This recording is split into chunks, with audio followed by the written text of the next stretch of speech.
We've been here for a while, so bear with us. Our brain might be a little bit tired. But let's go ahead and start. If I find my agenda. Hold on. All right, let's stand for flag salute. Ready, begin.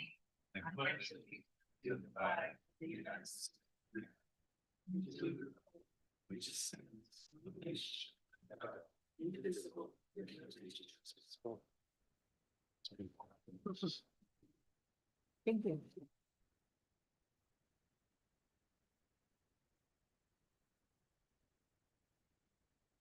All right, we're reporting in expulsion hearing case number 2025-F1, recommendation of no expulsion. That's it. Adoption of the agenda with made edits of moving item number 8 to discussion, and that's the approval of the purchase of Google. Not Google, but Google Gemini. Google Gemini. Yeah, all right, we purchased Google. Okay, we're tabling item 21. And we're tabling number 25 and tabling number 27. Did you get that? I'll repeat it. Moving item number 8 to discussion, tabling 21, tabling 25, and tabling 27. All right, with that, do I have a motion to approve the agenda? So moved. Second. All in favor? All right, opposed? Motion carries. Now let's move on to adoption of the consent agenda. So moved. Second. I second. All in favor? Aye. All right, motion carries. All right. Let's move on to recognition and presentations, and let's start with year in review of nutrition services.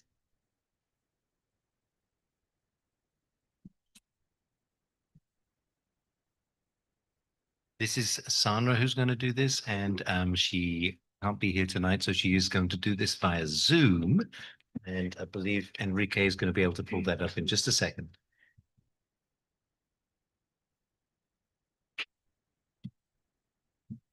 Very good.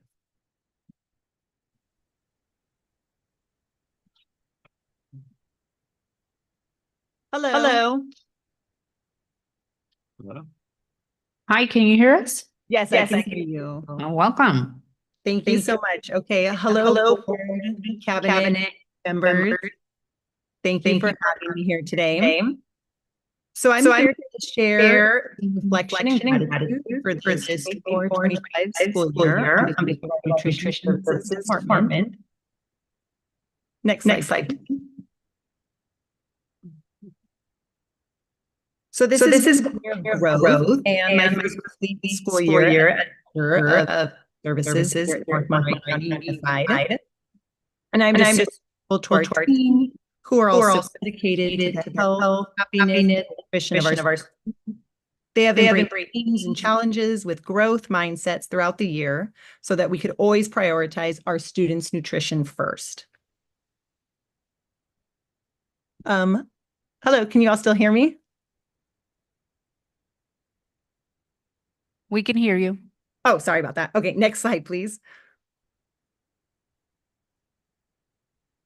So one of the new things we piloted this year was bulk produce. While many of our fruit and veggie options are still individually wrapped, we are moving to more bulk produce and self-serve styles. At our elementary schools, we installed sneeze guards and typically have at least one produce item that students can serve themselves. For example, we serve a bulk weekly side salad at the elementary schools, and kids love it. The salad with ranch became a weekly staple, and it was very gratifying to see kids with pepperoni pizza accompanied by mounds of salad with the house-made ranch dressing. At middle school and high school, we have larger salad bars, and so we can have multiple produce options with every meal available. And typically we try to match the vegetable sides and garnishes to the main hot entree of the day. So the benefits, there's many benefits to serving produce bulk. One is it reduces single-use plastic and packaging. It increases student consumption of fruits and vegetables because generally speaking, it's more visually appealing when fruits and vegetables aren't wrapped up in plastic. And it provides us an opportunity to offer a wider array of fruits and vegetables. And it also encourages students to be able to make their own choices. And it encourages their independence, autonomy, and responsibility. And we can really see that at the beginning of the year, especially at the elementaries. At first, it was a little challenging, but as time went on, students really were able to grasp serving themselves and using the tongs and master these skills. Next slide, please. Something else that we focused quite a bit on this year was increasing the scratch cooked menu items at our elementaries. The benefits of scratch cooking are that it allows us in our central kitchen to control and monitor the ingredients that are being added into the foods that we're serving to the kiddos. Oftentimes, what's available to large school institutions are pre-processed foods that have quite a bit of food colorings, additives, and chemicals that are known to be harmful to our students' health. Some of the other benefits of scratch cooking is also that we can create dishes that are more culturally appropriate and comfort foods for our kids. And we can, again, in controlling those ingredients, we can make healthier, more nutrient-dense options more widely available. One of the great wins that we had this year was we introduced the Mary's Organic drumsticks, and we served them at the elementary school. So that was a feat in and of itself, because at our central kitchen, our team roasted and baked about 1,600 portions of a roast chicken that we then served with barbecue sauce and cornbread. And then a following week, we tried it with teriyaki and a organic California brown rice, and then also a whole grain yakisoba noodle, both of which were quite popular. So we'll definitely be serving those again next year. Next slide, please. And then also this year, we're just continuously innovating new recipes out of our central kitchen to serve at the high school and middle school. These are just a couple of the highlights. So earlier in the school year, we did a breakfast for lunch type concept at the middle school and high school, and wildly popular. We ran out, unfortunately, because it was so unexpectedly popular, of the sourdough. It's a 51% whole grain sourdough French toast served with sausage links and maple syrup, and the students loved that. Another favorite I know of many of our high school students, and myself included, was the birria ramen that we served here at the high school. And during the summer, we also taste tested that with some middle schoolers, and it was, as to be expected, quite popular. And some other things that we did this year was we were focusing on some of our breakfast options. We experimented with like a low sugar house-made cinnamon roll topped with a low sugar cream cheese frosting. And we also served a mixed berry bowl, kind of like an acai bowl with granola and fresh fruit for breakfast. And those were some of our wins. Next slide. So also this past year, we launched a double-sided line at our middle school. So what we had been doing previously was our students were lining up in two lines and then being served one at a time and offered the food. So that was proving to be a little problematic because earlier in the year at the break, the second chance breakfast, around 10 o'clock at middle school, when all of the 7th and 8th graders had that break combined, there were days that we weren't able to serve all the students. So we knew we had to make a change. So we piloted this grab and go model.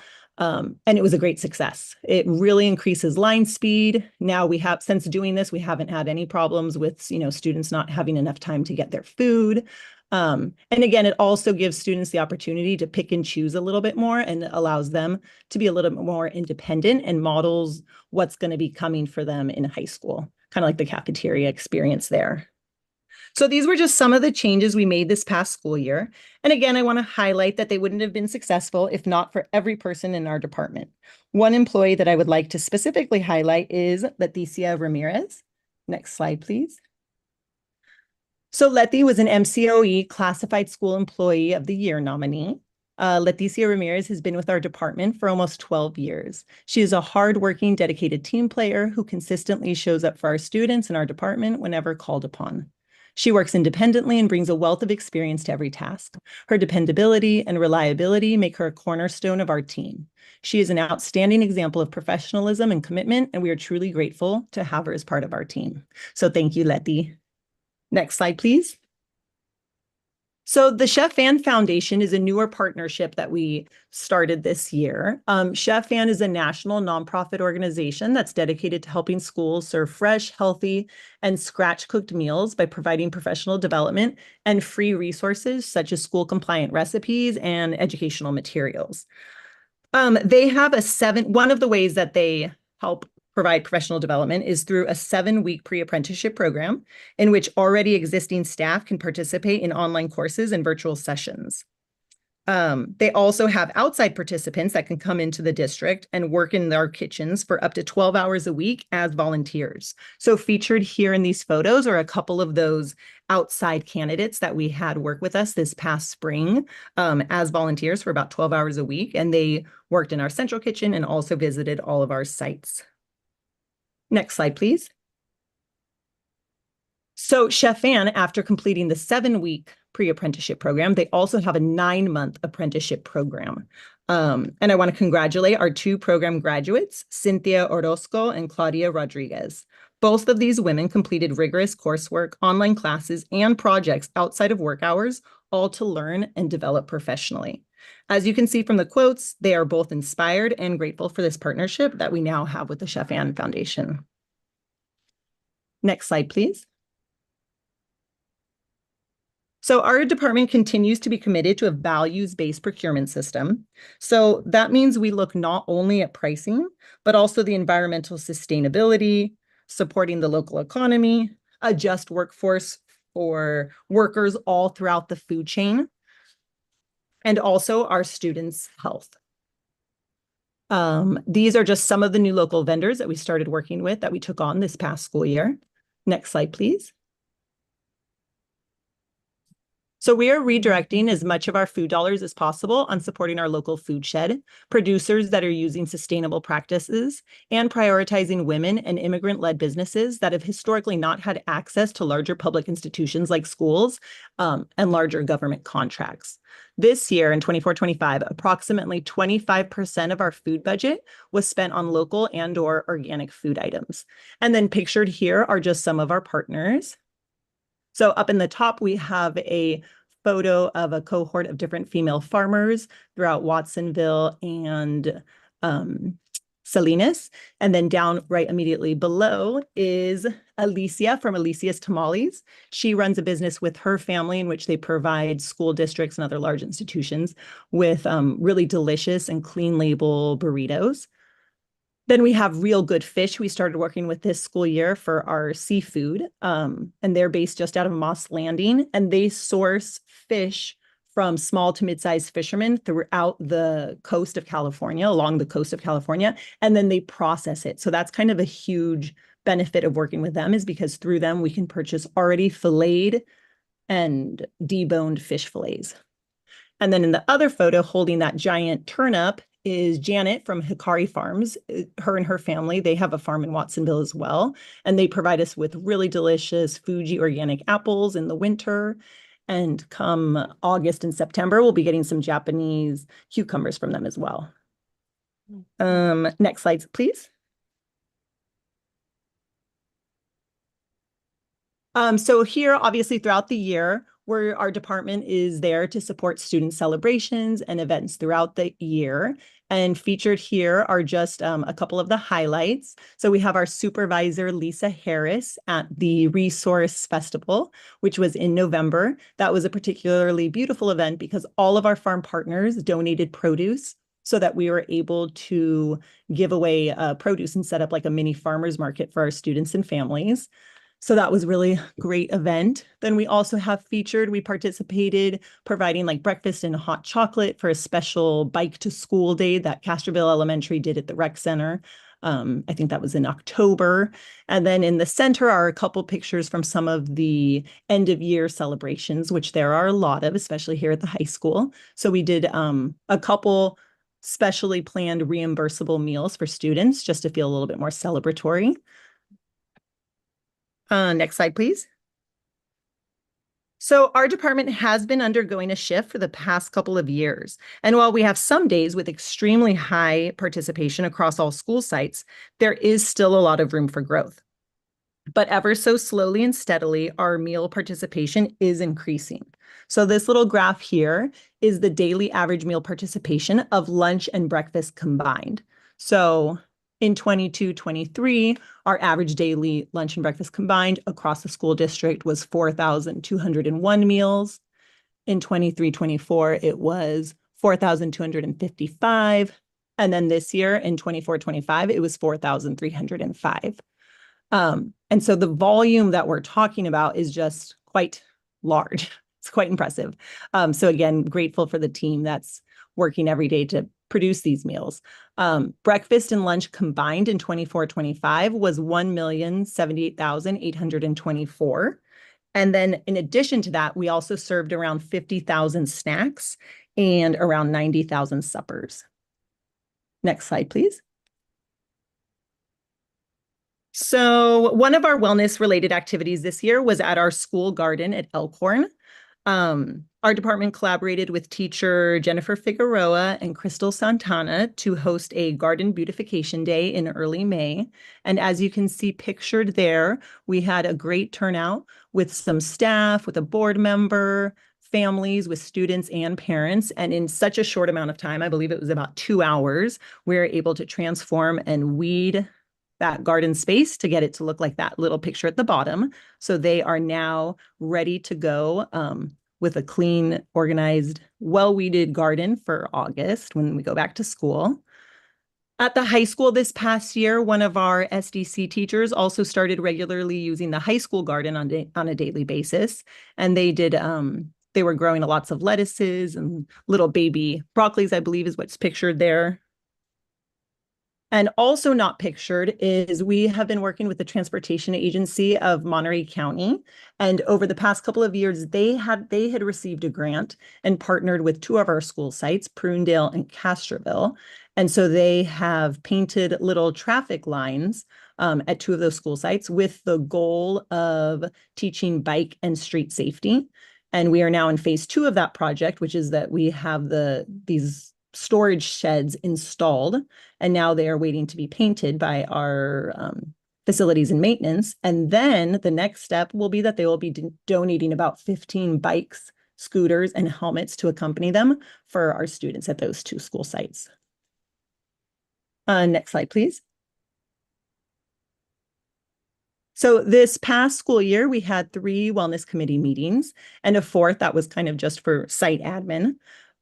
Our most recent wellness committee meeting was by far had the best turnout as well. So on the right there are just some of those notes that came out of that meeting. But to summarize, some of the two things that really stood out was that amongst our staff, our families that were present, really there was a need for more focus on staff wellness and providing more resources for our staff. And then also from the families, we heard a lot of requests for the menus to be more like widely available, and also potentially with a little bit more nutritional education to accompany it.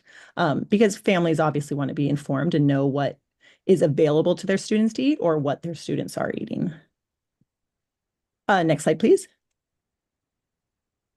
So the CDE conducts a comprehensive 5-year cycle administrative review on nutrition services departments throughout California. In this past school year, we underwent our administrative review, and it has finally ended successfully. And we passed with only one small finding in our snack program, and that has already been corrected and addressed. But so that's nice to have that out of the way, and we will see the CDE in 5 more years. Next slide, please. So currently we are still operating, not at full steam, probably like at quarter steam in the nutrition services department. This is our seamless summer options. We have different sites open throughout the community. Next slide, please. And these are just some photos, a couple of the events, a partnership with the Prunedale Library and the Castroville Library, where we feed them once a week. And they have art and crafts and different reading projects available to the students. Next slide, please. And then also this past summer, we've just been taking advantage and getting some improvement projects done here at the high school at the central kitchen. So we had a lot of broken, wonky concrete repaved, and we have a dishwasher ordered. It has not yet been installed, but the goal is to have that installed and up and running before the start of the 25-26 school year. And so that concludes my presentation about the Nutrition Services Department. Thank you so much again for your time, and any questions? Thank you, Sandra. I'm first going to open it up for any public comment. Zoom. Right, closing public comment. I'll open it to the board. I'll start with Rick. Yeah, just thank you, Sandra. You're doing a wonderful job. I seeing this the presentation. I feel like I'm around so much because I seen the concrete, and obviously I was at Elkhorn and all the other good stuff, and especially the meals for the community at the Monday through Friday came in clutch. I see them at the community center and and the library. So thank you to the whole staff that you have, and to you, and keep on doing a wonderful job. We're here to support you. Sandra. Yeah, thank you for the presentation. It was very informative. I appreciate that you tried to address the queue when students are trying to get food at the middle school, and one of your solutions was to have that double-sided line. I think that's pretty important to make sure that students have quick access, because if not, sometimes they just skip it. I've heard that there's lots of demand at the same time to it at the high school. Have you considered improving that, or has it improved, or what's your assessment of the current patterns when students go to get food at the high school? So yes, it is true. I agree that our high school, the main cafeteria line in the form is very impacted. So we usually on average are serving about, it depends on the menu, but maybe 600 lunches per day. And we have the cafeteria forum that probably serves about 350. So there are other points, access points that students can use. We have this little EV cart and a little kiosk and a window. But each of those probably only serve about 60 to 80 students. So to be honest, I'm not quite sure if it's because students still aren't aware that those other access points are there. One thing we've seen, not sure if it's that they're not quite aware that there are other places that they could go. But it is something that we still need to work on at the high school, is a better flow, because it does get really impacted, that cafeteria. Okay, I remember my kids talking about how you had to get a little aggressive to position yourself in line. So it would be nice if that was considered. Maybe it is remodeling the forum or having different access points. But I really love the scratch cooking. How do you seek feedback from students on their favorite dishes? Is it because the stuff's gone quicker, or is it because you're doing surveys? How do you get that feedback? How do you get that feedback from So students? this past school year, we only did 2 very small pointed surveys with some classes. So I think we could continue to try to do that. And the most telling way that we can see if dishes are well liked is it depending on how fast they go. Because at the high school, especially if we prepare 2 hot entrees and 2 to 3 cold entrees a day, you see the pattern and you can see what runs out first. And so then the next time around, you try to increase that most wanted item. But it is a challenge, and it is something that we are taking into consideration about how to get more student input before the fact as well, so that we can better plan our menus. Okay, thank you so much for answering my questions and for a very informative presentation. Thank you. Angelo. Yeah, I just want to say outstanding job. It's sometimes we forget, like I said, 30 minutes is the interaction that most students get with the school cafeteria, but it can really make lasting memories of a lifetime. Seeing the quality food that you're doing is amazing and impressive, but I will say I am nostalgic to the 80s and 90s. The square pizza with I want to share this, the key ingredient was powdered milk that gave it that texture. And I'm hoping that you can build these memories too. Oh, I loved it. Yeah, these memories with our kids, with whatever we're doing now. I actually still think about that from time to time whenever they give us food here. I'm nostalgic for the 80s. Thank Yes, you, Angelo. yeah. Different different choices we would make. Martha. So funny, but everybody made great comments. I loved your presentation. I'd love to hear the outcome of your kitchen and all the improvements you've done. Is the volunteer program new this year? Because I really love the fact that they're working 12 hours a week, and they're supporting you with cooking from scratch. And I remember you guys had mentioned this was an area that you guys were going to expand to elementary schools. So just wondering, is that still a consideration for this year, or how's that coming along? Oh, yes, it was a new partnership this year with the Chef Ann Foundation. And so it is a little dependent on the applicants that they receive, how many that they can then, provide us with. But we did take on 4 external applicants for the 7-week program, and we will definitely be participating with them again in the fall. And then, so the 7-week program is only in the fall and the spring. And then this year we had the 2 already, full-time staff members that participated in the apprenticeship program. But this coming school year, we're going to have 2 outside applicants that are going to be apprentices with us. So they're going to be working 24 hours a week, volunteering. They're going to be volunteering with us 24 hours a week for 9 months. So that is a real win. Because yes, we can most definitely, the main thing that those people will be working on is our scratch cooking projects geared towards the elementary schools. Great. Did I hear you say, I know that's the goal. Is it for this year or for elementary school to have food? Well, so the folks, they might come to our central kitchen more often, but that's really where the scratch cooking for the elementaries is taking place.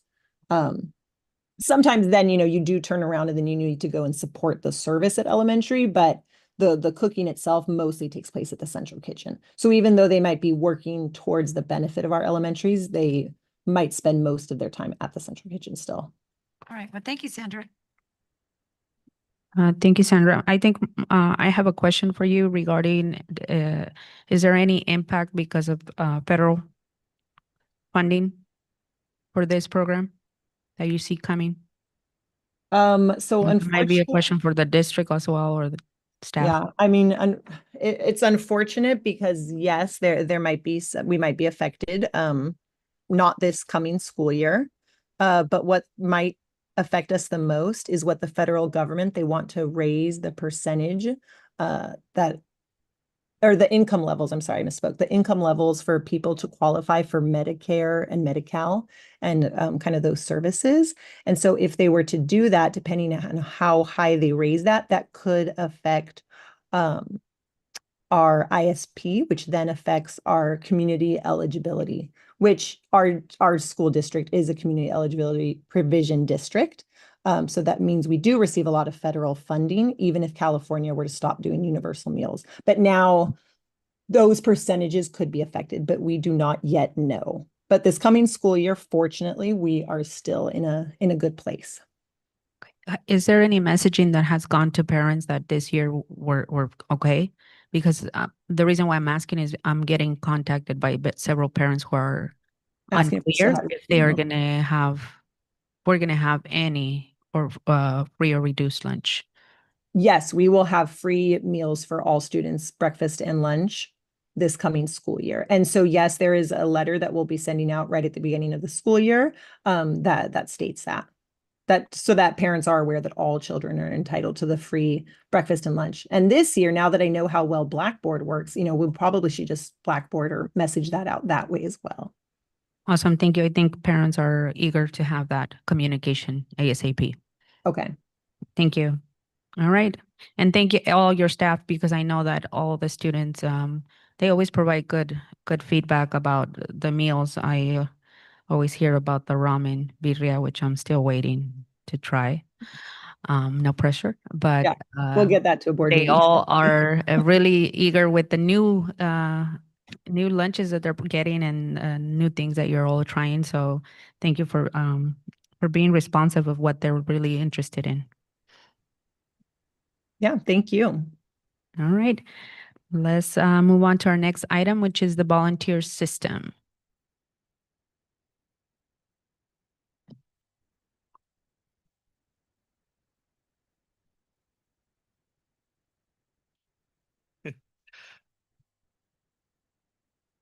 First three, right? Okay. Thank you for allowing us to present this evening. So Dr. Turner and I will be going over the volunteer systems presentation, kind of a recap of where we currently are and our next thoughts moving forward on looking to improve how our volunteers volunteer within our system. So let's see, make sure I turn this on.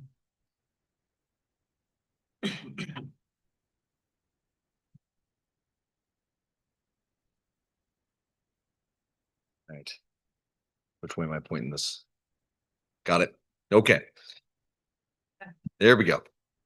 Now we're moving. Too many times. Okay. So number one, we want to take a moment to thank all of our volunteers within our system. And we just heard some wonderful examples of that in our last presentation through food services. The quote up here by Helen Dyer is, "Volunteerism is the voice of the people put into action. These actions shape and mold the present into a future of which we can all be proud of." And it is about giving back to our communities. And here are some pictures of volunteers doing various things in our community.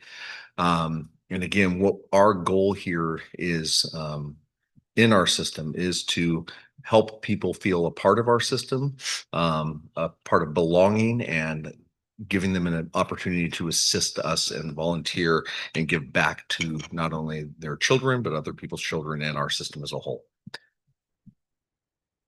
All right, our current system.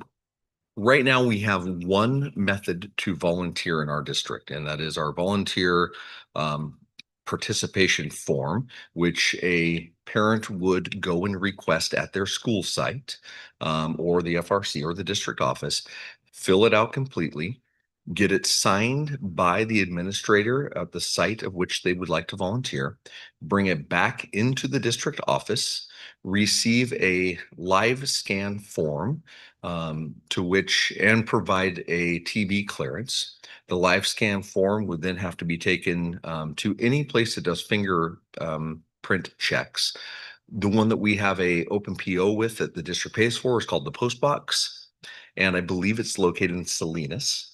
And then once that is cleared, we notify the site that produced that form that their parent or their volunteer has now cleared for the system. Roughly costs, and I think we'll cover this in another slide, about $40 for that. But we do cover the cost as long as they go to that one place. If they like to go to another place, the cost of that fingerprinting is on our volunteer. Now, this is our only volunteer kind of window or portal that we have. We'll get into a little bit of why we're looking at some other things.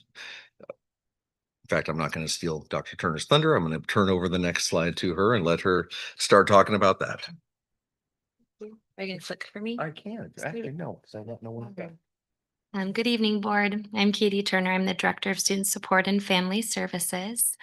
As Curtis was mentioning, our current volunteer system impacts our families, our community partners, our staff and administrators, and ultimately our students.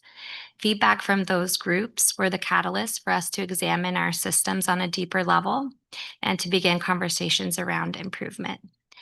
And so here you'll see various gaps that have been identified. As Curtis mentioned, there are many different parts of our current system.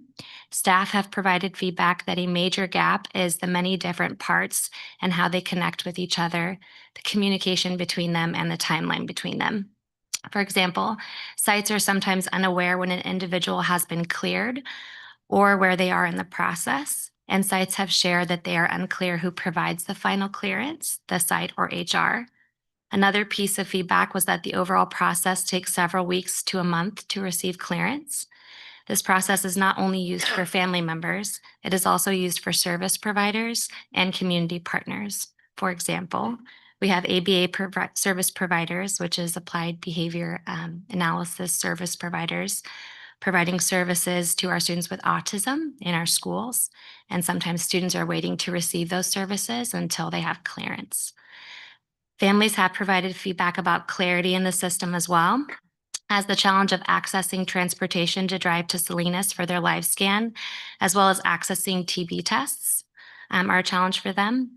They have also shared that it is challenging at times to find the district office and know where to go for which part of the process.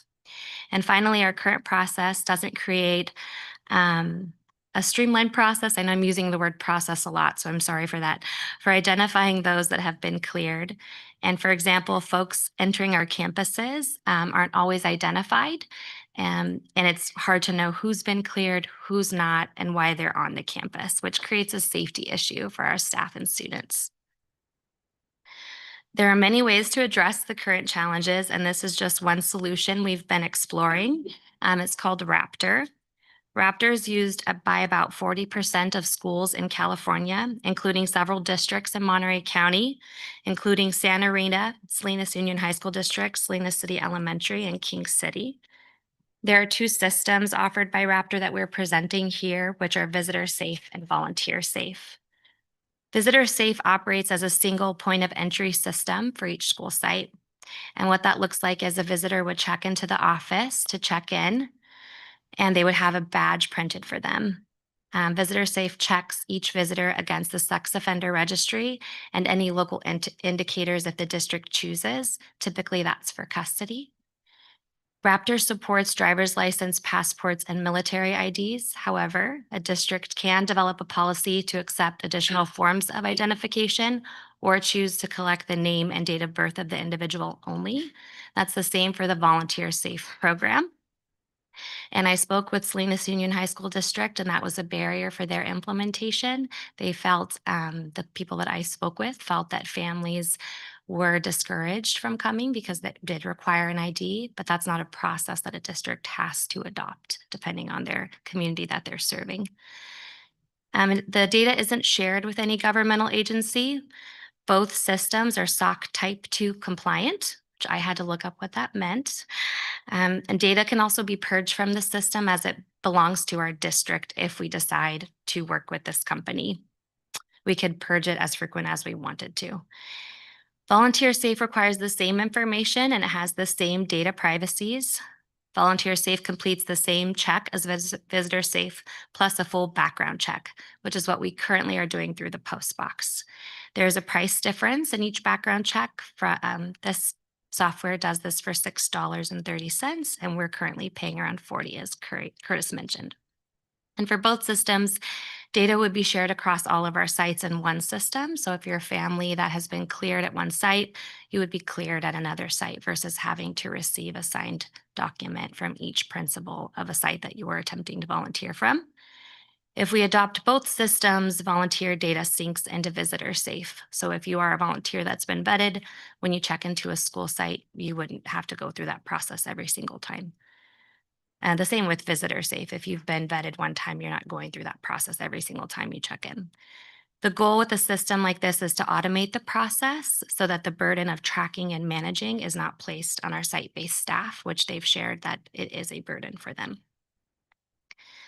These are the costs associated for, I don't know how that happened. Sorry. This slide outlines the price point for a system like this.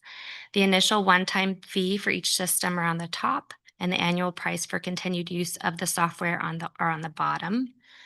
Both quotes involve professional development. The Visitor Safe system is more expensive because it requires a scanning and printing and badge, paper roll, things like that. One step to enhancing our system is clarifying the level of clearance needed across each role. Like Curtis mentioned, we only have one pathway at this point. This is just an example of what that could look like. So for example, we could decide as a district that level 1 volunteers utilize a process like the Visitor Safe, so just a background check and sex offender registry. These might be individuals spending time on campus for the day to visit a classroom or participate in an event or a meeting. And through Raptor, if this was a system that we adopted, they would check in at the front office, receive a badge, and be cleared for entrance. And level 2 volunteers might look like individuals that might be interacting with students with little supervision. So this would also encompass the service providers I was speaking about, chaperones, and the other roles listed here, the mentor. Regardless of whether or not we choose a system like Raptor, we can create a system delineating the roles that I just showed and clearance levels to clarify and ease the process. So that's the end of this presentation. Thank you so much. I look forward to the continued conversation to better improve our volunteer and visitor systems for the betterment of our students, families, and staff. Thank you, Katie. I'm gonna first open it to any public comment.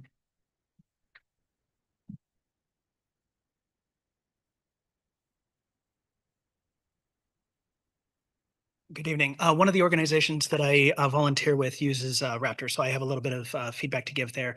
It's incredibly quick. It's clean. It provides the different badging systems that I'm sure you've looked into are easily identifiable. I have both styles of clearance, so being able to quickly at a glance identify who's who just in passing is would probably be a great benefit for your campus safety and campus supervisors. The other bit, as somebody who is on your campuses fairly frequently, being a nuisance, having a system that cleanly communicates who's on campus and why and things like that is incredibly important for safety. I'm sure it's all top of mind for us, especially in the wake of some of the things that we've had over the last couple of years, safety incidences and close calls. So yeah, I hope that my feedback is at least a little bit helpful as far as Raptor is concerned. It's a great technology even with that cost point. So.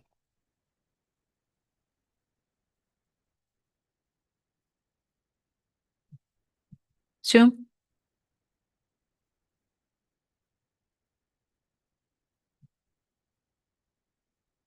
right, closing public comment, and I'll start with the board. Martha? Thank you, Katie. Really appreciate, the research that you did behind this, because like you said, this is something that the community's been asking for. So thank you for bringing it forward to the board. All right, Rick? Maybe Dr. Turkey could help me. I forwarded you on some information that CSEA, can you answer if there's anything, the board members should know about what they had put in there? Specific? Will any duties fall on existing employees, and will they be negotiated and all that stuff? So I saw the thing which you sent around, asked about other kind of duties and that sort of thing. And when I worked at MCOE, I actually went down to King City pretty frequently and used the Raptor services as well. It actually doesn't really need much from an employee at all, because it's just sitting there. You put in your ID and it spits out something, and that's it. So in terms of other duties, I don't think there's much in the way of other duties. So like if I was a volunteer parent and I go to the post box on Acacia Street and it finishes, what happens after that? What do I do? So What do I get? with our current system right now? No, with Raptor. Oh, with Raptor, you don't go to the post box. Oh, I You- don't. You go to the site, check in at the site with the technology, and you are cleared to come on campus. And when do you receive like a badge and all that type of stuff? Yeah, so with the two systems, so with the volunteer system, a family member could actually register to be a volunteer just at home. They just click Okay. on a link, and then it starts the background check process virtually. And then we were, as a district, would receive that they were cleared that background check process. The visitor safe is when they would go to the site, scan their ID, if that's what we choose to do, or we enter their name and date of birth. It clears them through the sex offender registry, and then a badge prints out for them to wear as they enter the campus. So we would be cutting our MOU. Is this something that might be brought to us in the future? Yeah, I think the first step is we just wanted to hear Oh, okay. everyone's feedback. But we were really looking for a solution to resolve the current process, because we're getting feedback, and then also with the service providers, it's been a challenge. What about feedback from maybe volunteers that don't want to get fingerprinted and stuff like that? That we've heard that, so I think we would have to make a decision as a district if Okay. kind of delineating the roles like we kind of proposed, and then what forms of ID we'd want to accept, or do we want to do name and date of birth? We would have to make a full procedure and protocol that we all agree on. Awesome. Thank you so much. Sandra? Yeah, I appreciate the delineation because sometimes people don't want to hand over their ID, but they are going to be in the care of a teacher or there for a site visit. So maybe a birth date and their name will suffice because right now we're not asking for their ID, correct? So I think that's definitely something for the district to consider and anything that facilitates the volunteer process, because asking a volunteer to drive down to the post office box, get, the form signed with the principal, then making sure that it returns does sound a lot more laborious than using technology for what it's intended to. I mean, I think there's definitely concerns for me with the sex offender registry, like a false positive. Because I work with alert systems and sometimes for sanction alerts, there's a lot of false positives because people have the same names. So I'd like to know, how they address that. And then secondly, I think the community, I think our country is potentially concerned with data that is used for its not intended purpose. So I think it'd be good to have some reassuring narrative about that and how it's handled. But overall, I think this is phenomenal. Anything that gets parents here to support our staff and teachers and district, because teachers are, parents are teachers, parents are students' first teacher, and I think they can support our staff, so. Thank you.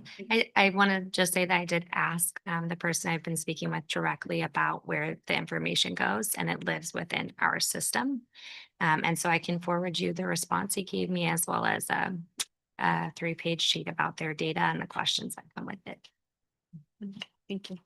Angela. Yeah, one of you guys need to step up with a pen. Because here's the reality is, and I can say it's not you two guys. Many times I ask questions, they're not being taken seriously, and I'm not getting any information back. And I'm at the point now where I'm reaching a boiling point with what I expect from our district. And so I'm going to make a couple of requests. I want feedback. I really support the volunteer program. I want us to get more volunteers, and I want us to remove as many hurdles as possible. This is where I want the pen and paper. The cynic in me about the ID is, let's say I have my ID and it's cleared. Are we going to verify that when the ID gets swapped, does the ID match the person swapping the machine? Because at that point, after you get cleared, the only thing that really is cleared is the ID. We don't know, some type of verification to match the person in the swapping, just for an additional safety measure. Yeah, so before I approve this, these are the answers I want to get. The other one would be, since I know I'm asking that means someone's gonna have to man it. If we decide to go that route, I would like for us to, when it gets presented, who would man it? What is it? This stuff is not board issue because I don't understand job descriptions, but what does that entail from an HR perspective if we're going to put a responsibility on someone? And can we have a plan set in place? Because I would like to verify whatever we decide. Whoever swipes in is the person that's actually to the person who is assigned to. And then obviously if we're adding job duties to it, how does that affect compensation for whoever's manning it? Because one thing that I've noticed when I was teaching here, we add sometimes more work and you're not fairly compensated for it. And I see that across all management, teachers, CSCA. So I'm hoping that we address that, and see like what type of work we would have to do with both unions.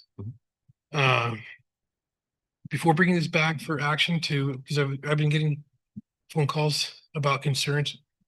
I would like for us to get a short data privacy brief from Raptor on what they do. Meaning, like, I want to know what type of data does Raptor store? How long do they keep it? And the key thing for me, because we're going to have to make a policy about this, is I would like to, and this is why I asked for the pen and paper, legal citations to show that we're in accordance with SOPIPA, CCPA, and Senate Bill 1177. And that's what I would want it to be brought, to add those to the checklist. We actually have probably half of what you've asked for already. Okay. So, That's it. yeah, that'd be it. giving him time, just giving him time. Thank you for bringing this. I would also add to that, set a deadline. We really need a clear process ASAP. We're gonna start a new school year. There's a lot of parents who want to volunteer, a lot of parents who want to be involved in their child's education. They have the right to be involved in their in their children's education. So we want to give them the opportunity, and we want to give them a clear process and procedure on how they can actually be part of their child's education. So we want to have that set and ready. We always complain about parent engagement and all this stuff, but yet we don't give them the tools to actually engage. And I want to have a deadline for when this will be brought to the board. And also, I want you to really think clear about the ID. 9 out of 10 of our clients in our office don't have an ID, any sort of ID, believe it or not. Still, that doesn't mean that we should just stop because people are not going to have IDs. It just means we have to find a way for our parents to get engaged. I would like also information on how long and also the staffing hours that it takes right now with the current process compared to the staffing hours that's going to take with the new process. And then how often will you have to check the ID as well? I don't know if that's something you already know, but I would like to know how often are you going to check the ID? I participate in my nephew's education, and he goes to a school in Salinas Elementary, and they ran my ID, and pretty easy. I went. Now I go. I show my ID once in a while, and they will print out a sticker, put it on.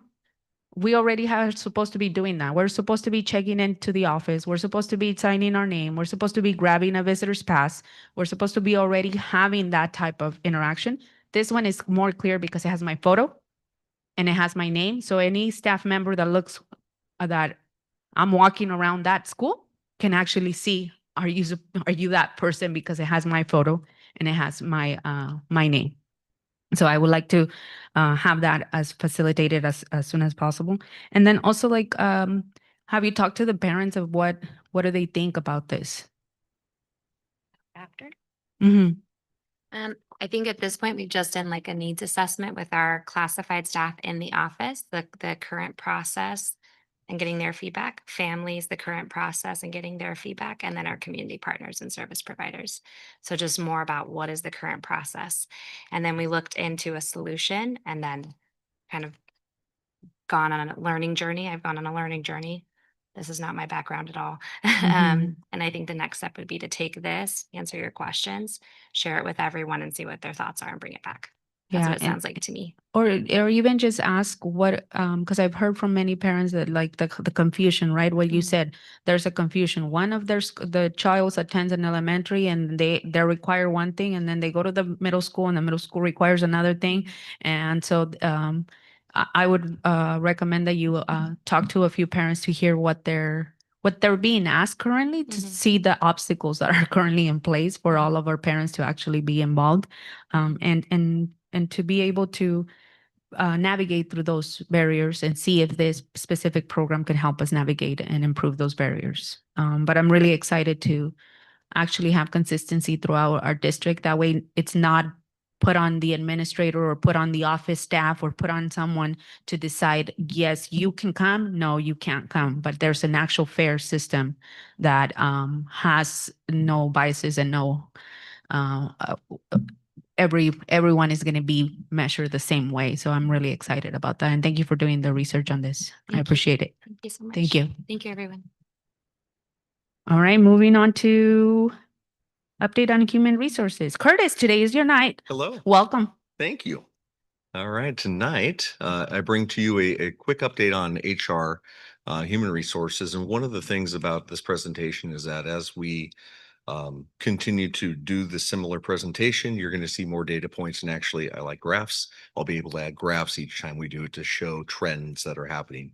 But for the start, you'll understand when I start showing some data that you're not going to see a lot of graphs because it's the initial data points. So here we go. Oops. Well, that's going quick tonight. Wanted to introduce our team. They're of course not here, but I believe, and up until recently, we have not had a full, looks like the formatting messed up when it presented, a full HR team until recently. So we have Susie Soleil as our administrative assistant. She actually handles volunteers right now currently. Sandra Miranda, who is our executive assistant for HR. Jasmine Hernandez is our HR specialist for certificated, and Emily Masri is our HR specialist for classified. New name to our HR team is Val Begum. She's our coordinator of human resources, and of course myself as assistant superintendent. So, couple current stats, and this is as of last week, and it's changed already. If any of you who've been through my office, there is a glass whiteboard on the wall. That is kind of our what's happening right now. At this time last year, when I walked into that office, there was about 2 weeks ago, there was almost 50 certificated staff members to be hired. And I think you remember that being one of my first presentations here. Right now, there's actually 2 to be hired. This was, again, I printed this on the 18th. 5 to be hired. We hired 72 or 37 so far and 42 total. Now, why this is important is because we want to see trends that answer a couple questions. One, is this more than we hired last year, less than we hired last year? So when we go to the last year, we hired 55 teacher certificated staff members total last year.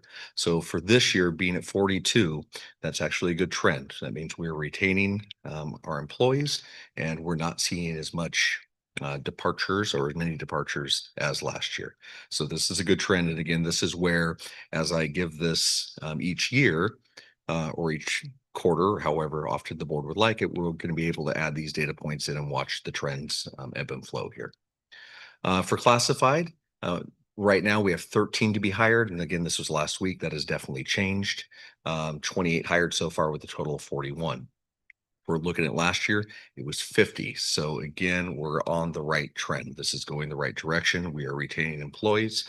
And a lot of these that are being hired are within. They're getting different jobs within the CSEA ranks. All right, so looking at, this is a little bit of comparison of totals. And again, I apologize for the formatting when it went into presentation mode. So 24-25 school year, and the current school year is in blue for this upcoming.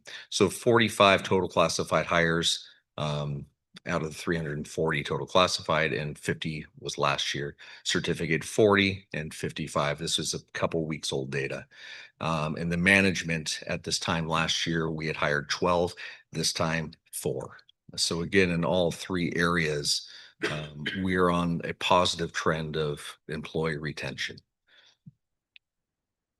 All right, so what has changed in this last year? So one of the simplest changes is our postings on EdJoin.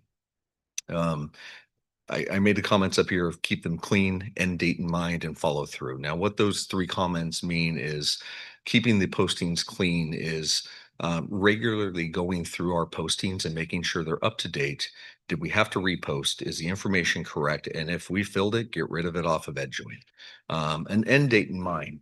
Sometimes the best plans are not the cleanest way to do things. Like we'll do a posting that says, hey, until filled, and the posting stays up forever. That causes a couple things. Number one, the people who apply never have any idea of when this might end and when they might get called, or if there's a hope or a glimmer of hope that they're going to get a call. Now, if they know that posting ended last week and they didn't get a call, they're going to move on and look for other things. If there's no end in sight, they may just move on to other things and try to apply for other jobs. So we try to keep our postings somewhat short. About a 2-week window of time is the nice area to find. Unless we're in a hurry, we'll do a shorter posting or a longer posting if we know it's a hard to fill position. But again, keeping those dates in mind and making sure that we're keeping those postings clean, keeping them short, and then follow through with the people who are applying. One of those follow throughs is if we interview a person face to face. What I've been working with with the hiring managers in our district is that if you sat down with an employer, a possible employee, and interviewed them, if they did not get the job, you need to make contact with them, you personally. And it's a little bit of that customer service because that may not be the last time they apply for a position. You want to leave them with an impression that we cared, we valued their time, and we urged them to continue looking at the postings. Recruitment, purposeful and know your audience. One of the things we started doing was depending on which recruitment fair we were going to, we knew what jobs we had posted and we knew what we were looking for at that time. And when a potential applicant was walking by our table, of course, lure them in with swag and then talk to them about what are you interested in? Have you thought about working in a school district, and find out their interests and what their long-term goals are? And that again matters where you are. If you're at a college campus, they don't know yet, but maybe they're looking for something and a guide to get somewhere to a school district. If you are at a local job fair over in Salinas, or you're at one of the colleges, but they are catering to more of a workforce than a college aimed, then you pull out your jobs and you talk directly to them about the skills they have, the backgrounds they have. Maybe they hadn't thought about teaching, but we let them know about the possible ways to get into the teaching profession. One of the other, losing my train of thought on that one. Customer service, providing accurate, timely information is another thing that has changed. Not change. We're focusing more on that and trying to get back to people when they have the questions. Ms. Hernandez in my office told a story the other day of, she recognized a name that came back through, and she was onboarding them to be a substitute in our district. And she said, you know, it's funny, I recognize your name. Did I talk to you a couple of weeks ago? She goes, you did. I called and I had a question. You were so helpful that when I decided to sub, I'm actually passing 2 other districts to come and work here because you were so accurate with your information and helpful. That's what we're trying to focus on. And the resignation form, as strange as that sounds, we added questions designed to inform our practice. Right now, it said reason for leaving. That's the only question that any employees were being asked. We added 2 more questions to that. Number 1, please tell us why you're leaving. Number 2, how would you rate your experience with NMCUSD on a Likert scale of 1 to 5? And would you recommend working in our district to anybody else? Those 3 questions moving forward is going to inform what our next focuses are when we're trying to retain and recruit employees. So that was added about a month ago. We started collecting that data, and people are being honest. So it's been helpful to us. I'm not going to go through each of these. This is where the data points came from. So for the board's information, if you were curious which schools still had what open.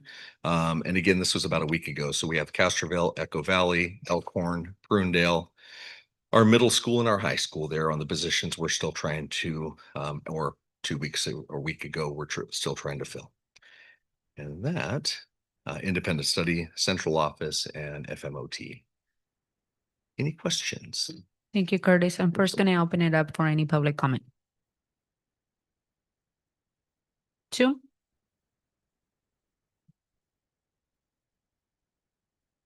All right, closing public comment, Marta. I knew you were going to ask me first. No, because this is an area that I've always had several conversations with you with HR and definitely there's been some improvements, definitely been improvements since last year. We were hearing a lot of complaints on the process, people not getting called back and what's going on with my application, yada, yada, yada. We haven't heard that. So that's a great sign. So I appreciate that. And obviously, you have a full staff now and that helps too, right? So I had a couple of questions, I like the fact that you had the trends because we talked about that, building this report out and seeing the trends. But does that have anything to do with enrollment? Like for example, based off, I think we're declining enrollment. So wouldn't that determine how many actually certified staff we need? So it's not really comparing apples. Yeah, so there's twofold on that. One, it does impact enrollment depending on what grades the enrollment is being affected at. Right. At the same time, it doesn't have a an absolute one-to-one correlation because the kids don't come in the perfect packages of the 20 kids in the classroom or the 24 or the 32 in the upper grades. So even though we are declining enrollment, they're not always in the same spot. So it doesn't have that direct correlation to, ooh, we can, reduce our certificated staff. So we're not seeing a large reduction in certificated staff while our enrollment is going down. Great. And I'm glad to see the numbers are, reduced as far as how many we need. I think I totaled, was it 31 that we have open right now total? Yeah, most likely last week Yeah. was probably 31. And again, so there's two things. There's trends in certificated staff hiring is always very heavy from March to basically August, right before school starts, getting the teachers in front of the students. Classified hiring, it ebbs and flows throughout the school year, and that is actually common and normal. And due to several factors. One, a lot of our staff look for opportunities to into a different job or a different job class. And that happens all throughout the year. Higher dates in classified employment, it spans the entire calendar school year, where when you look at certificated staff, their start date is always August. So those hires, that's what I was getting, those Mhm. hires encompass transfers. They do. Okay. So the positions, the postings, so thank you for identifying that. I've always wondered, because EdJoin's the only platform that you guys post? No, so there are a couple others. So EdJoin is the industry standard in California, especially. When you pull up EdJoin, you see several of the states. California by far has the majority of the postings, and it is the common practice for school districts. Now, when we are recognizing that we are having a hard to fill position, sometimes we have several other ways we can go out. School Services of California will allow us to post on their website and help with searches. There is an EdCal magazine that we can post in. We can go through AXA and do postings for there. So we have other tools at our discretion to use when we're having a difficult time filling something. And we have come across, hard to fill positions, Correct. right? So then that's when you use that strategy to go and post in other platforms. But Yes. do you guys actually source candidates? Like, instead of waiting for people to actually apply?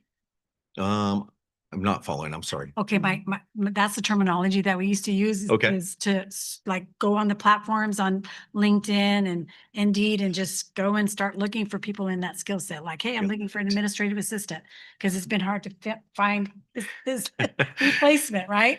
So the executive admin assistant, go and type it in Indeed, and then you see all these applicants in the radius.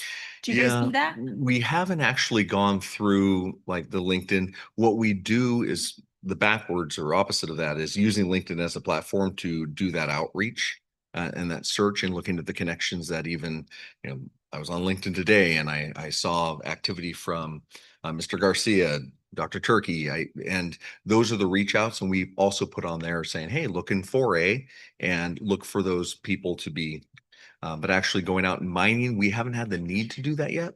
And It's only a good because of idea. that position you just let us know has been hard to fill. Yeah. I'm looking for one too, where I'm working at, and I post, there was so many applicants, not in EdJoin, but in various other platforms. Nice. ZipRecruiter, Indeed. Yep. So I'm just wondering, if you're going no, through good there, idea. since it's Thank been you. challenging to fill that position. Perfect. The other thing is, glad to hear that the resignation letter, Mhm. because we've talked about exit interviews. Is that in place of these? So exit interviews, we are working on that and we're starting with administrators and working our way down into other jobs. Some of it is just the volume sometimes and how quickly, so a perfect example is teachers have until basically June 30th to turn in their reasonable assurance letters and stating that they're coming back. So some wait until the last, that last week while they're looking for other jobs to go, oh, found another job, I'm not coming back. You could have 10 of those on the same day, and it's nearly impossible to get out there to do the exit interview. So we are starting those though. And I started that with administrators last year when they were leaving, is doing a quick 4 questionnaire with them. But that was the other reason I added those questions, because if I can't get to everybody, and oftentimes I don't hear that they're resigning until they resigned and they're gone. Right. And I recall in using those exit interviews is having specific questions to really understand if they're leaving, what other areas could we help you to be more successful? Because sometimes you find out there was some tools or training or resources that they didn't receive, and maybe that's an area to explore. I'm just saying that's an example. No, right? great idea. So Thank the you. the exit interviews are helpful in many capacities. So Great. hopefully I'm glad to see that's going to happen in the future. But thank you. Welcome. Rick. Yeah, you touched on a couple of things, Martha. The exit interview. I'd like to, receive feedback on our district. And just suggestions that I see from other districts. Job fairs in person and what I see on social media from other districts. And they use LinkedIn, but also I've seen some on TV and on Instagram. And I've been to a couple job fairs where ours is there, but the last one has been like over a year. And I was telling Matt it was kind of sparse. The table, just one single table with barely any swag. And I'm hoping that we could go to more job fairs. And they just had one yesterday at the Hartnell in Castroville.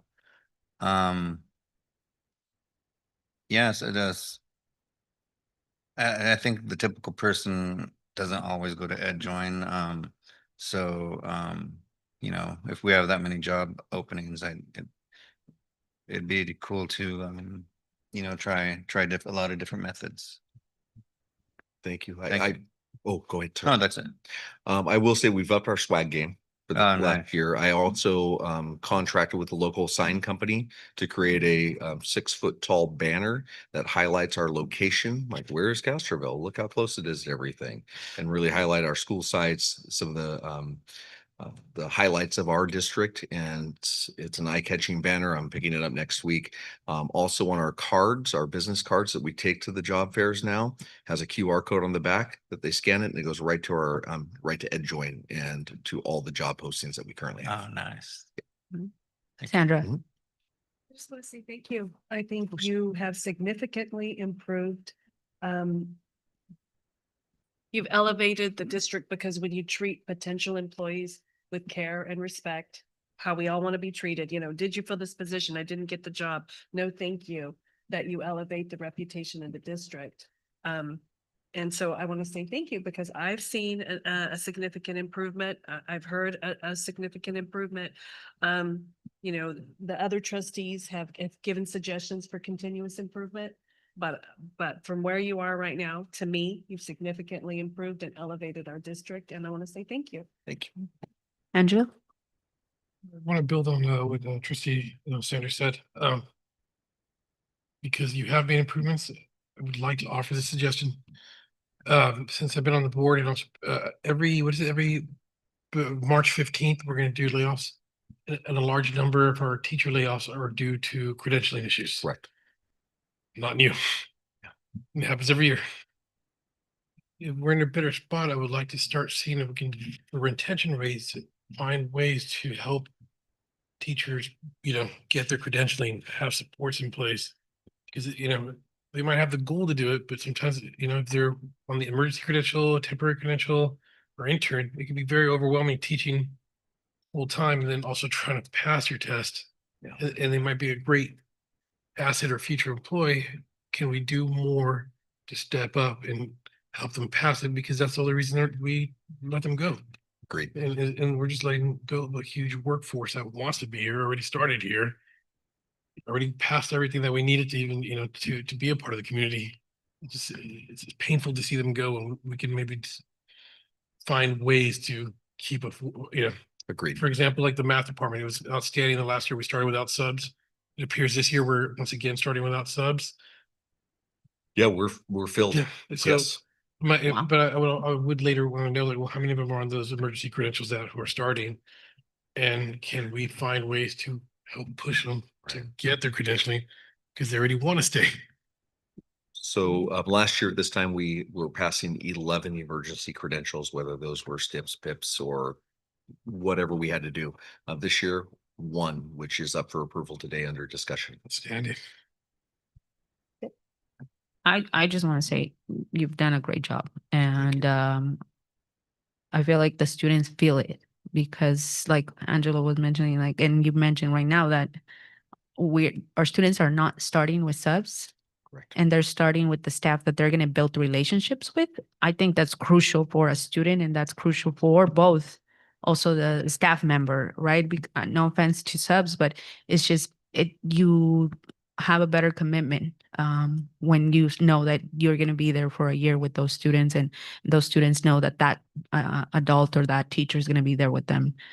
So I really want to thank you for the work that you're doing, and I know there's always room for improvement, and there's ways that suggestions that they gave you, but for me, it's like I want to thank you and appreciate the work that you've done so far, because we can tell, and I feel like the students can tell. They're not I know that when they were with subs, even throughout the year, I would hear from them like saying, why even go to class? Like we're not doing anything. And now I didn't hear it this year. So it was kind of something really positive to notice. And so thank you for the work that you're doing, Curtis, It's a and team for your effort. department. Yeah, thank you. It's the entire. And for Sandra for helping today. I saw the difference. I saw the help. So it was really good.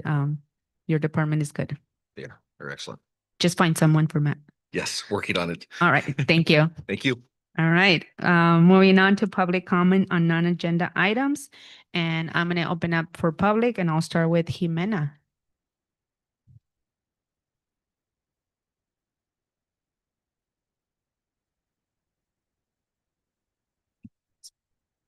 Don't move the mic, Gigi. Okay. The did she mic take is it set. out? No, they are setting up the audio is perfect. Don't worry. Okay. Don't move the mic. Good evening, President Melgoza, trustees, and Superintendent Turkey. My name is Jimena Alonso. I am in 6th grade and I go to Castroville Elementary School. I am here tonight to recognize 3 people who volunteer their time to change our lives by making us great volleyball players. High school volleyball coach Tony showed up every Monday and Wednesday to volunteer his time to work with us and become strong volleyball players. His patience, his determination, and kindness made me connect to school and my peers more, to love volleyball, to learn to work as a team, and definitely become a better player. My goal is to play on a championship team for the middle school and then the high school. Maybe even get a scholarship because Mr. Buca says I'm a natural. I would also like to thank and acknowledge high school girls volleyball players Yakima and Giselle for volunteering their time on Tuesdays and Thursdays. They play on a high school volleyball team and were able to share so many skills with us. Their generosity and patience made a difference in all our lives. Thank you to Coach Tony, Yakima, and Giselle for volunteering your valuable time to 15 Cashville 5th and 6th grade girls. Thank you and good night. Thank you, Jimena. Yakima.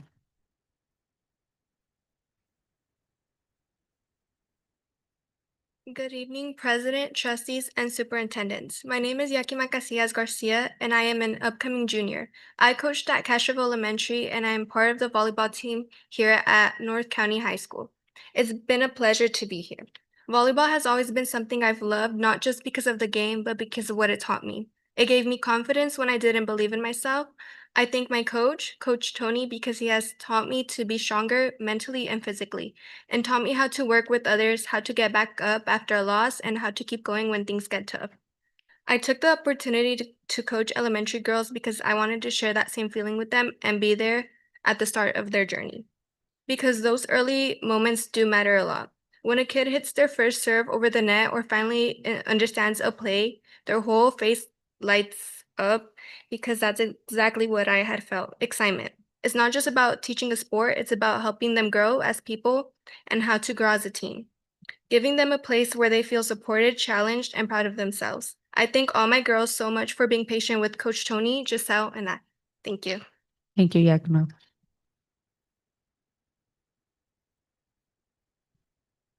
I don't know where's Coach Tony, but thank you.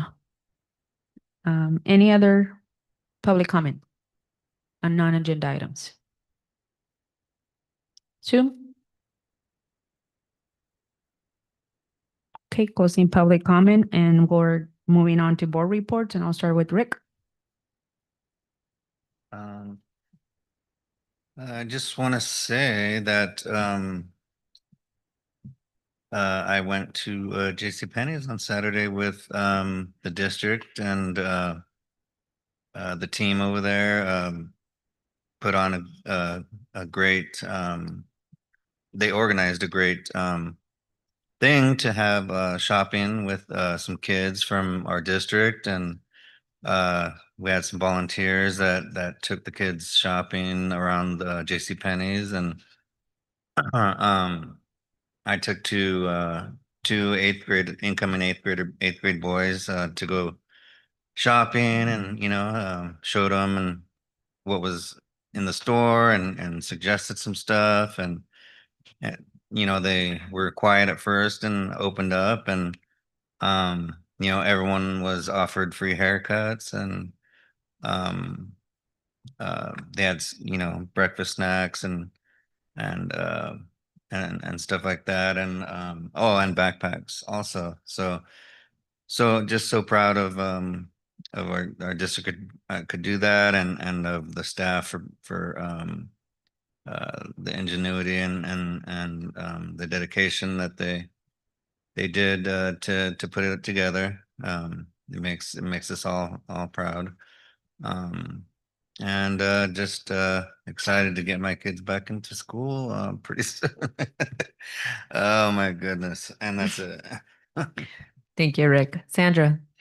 I just really want to encourage parents to talk to their students about, we have really a lot of great opportunities to take dual enrollment classes or to take AP classes. My son Morgan, who's a sophomore, actually got 5s in the AP exam, so he gets college credit at any university that he goes to. Right now, he's taking a summer course in at Hartnell in astronomy and public speaking. So that's towards his AA. And I just think that it's an invaluable opportunity for students to get that access, especially students that maybe are a little bit or looking for a challenge. So I just wanted to advocate for that. And I really hope our teachers and our staff are having good summers and getting rejuvenated because I'm excited about the beginning of the school year. So that's my only comments. Thank you. Thank you. Angelo? I'll be honest.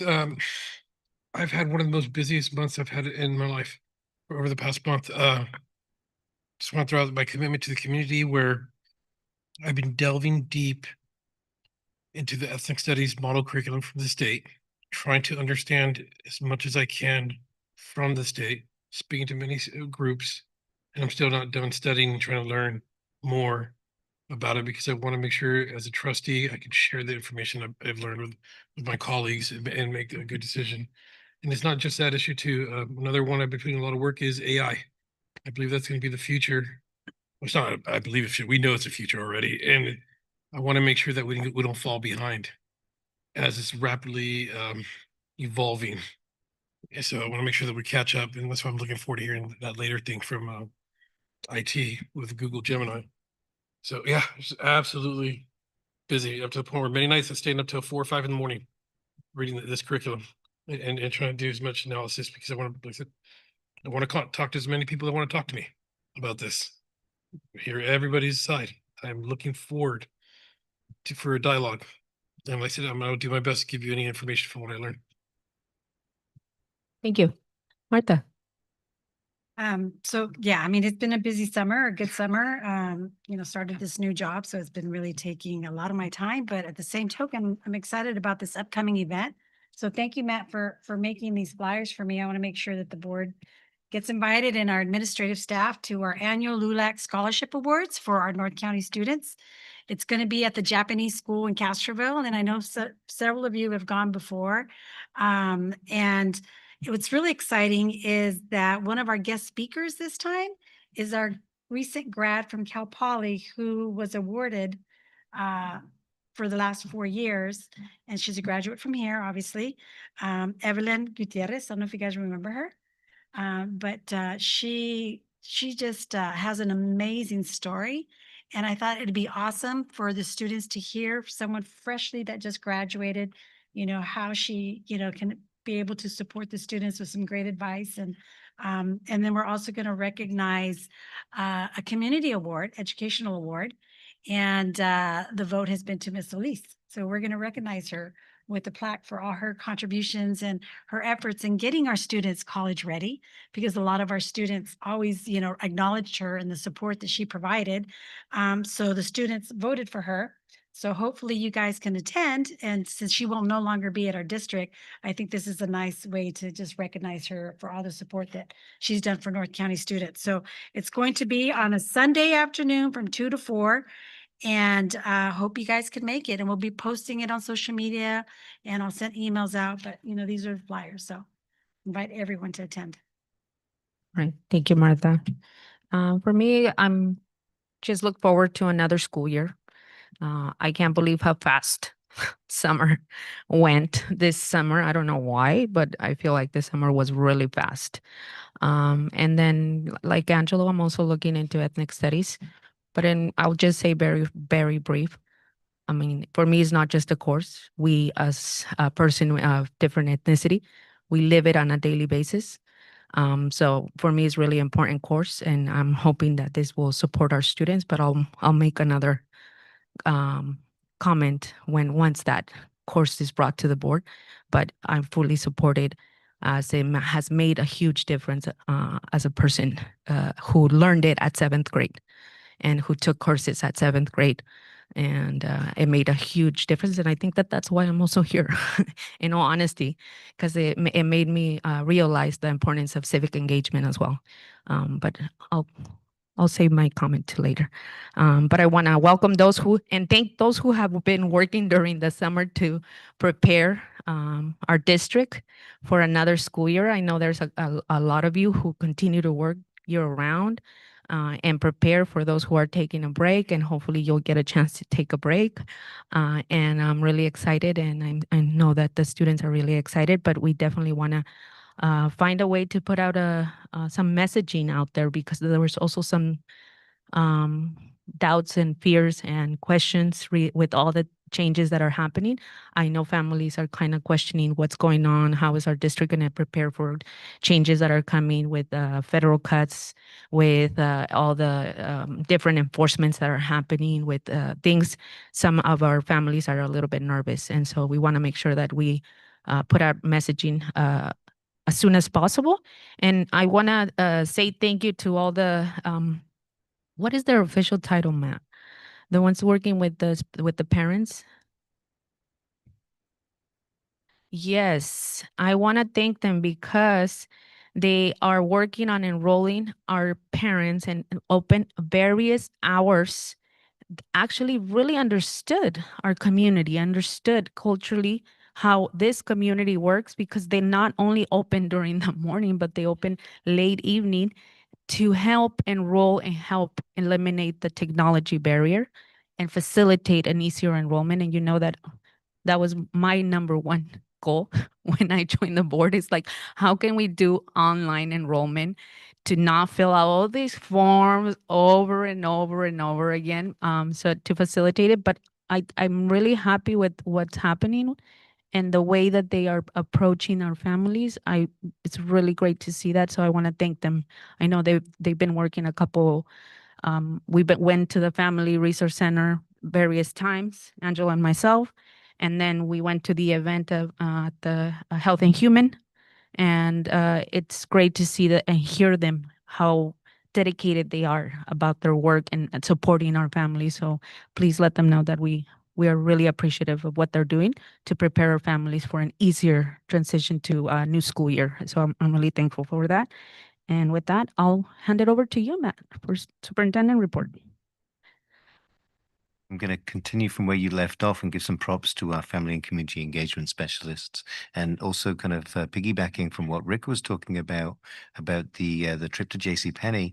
So thank you to Faces and to the volunteers, because we managed to serve over 70 students identified as homeless by McKinney-Vento, and gave them haircuts, back to school shopping. Um, there was donuts, there was the enrollment and Cal Kids booths, brand new backpacks for all the students, those type of things. And I wasn't able to participate because I wasn't here, but it just made me so proud about this is what we do in our district. This is what we do. We do what's right for kids. And yeah, it made me tear up a little bit and just it made me smile with pride, and it made me just feel so happy to be part of this part of this district, which does these things. So thank you everybody for making those things happen. Next thing, okay, so looking forward to the new school year for sure. We have our admin PD week coming up next week. So we're busily preparing for that, and we get to greet folks at the Moss Landing Marine Labs on Monday. We've got a fun-filled schedule for them, lots of preparation to make sure we start the school year right. And then let's see, we have our back to school kickoff on the 11th. So that's the all staff welcome, which is actually going to be here. We're going to be doing it at the forum. Board members, you are all invited. It's going to be a 7:30 breakfast, and it's going to go lasting through to 9:30. You'll be getting a flyer shortly. Okay, so we have that to look forward to. And then, of course, first day of school on the 13th. Very much looking forward to greeting our students to a great new school year. Yeah. And that's it for the superintendent report. Thank you, Thanks. Matt. All right, moving on to CSEA. Any reports? Welcome.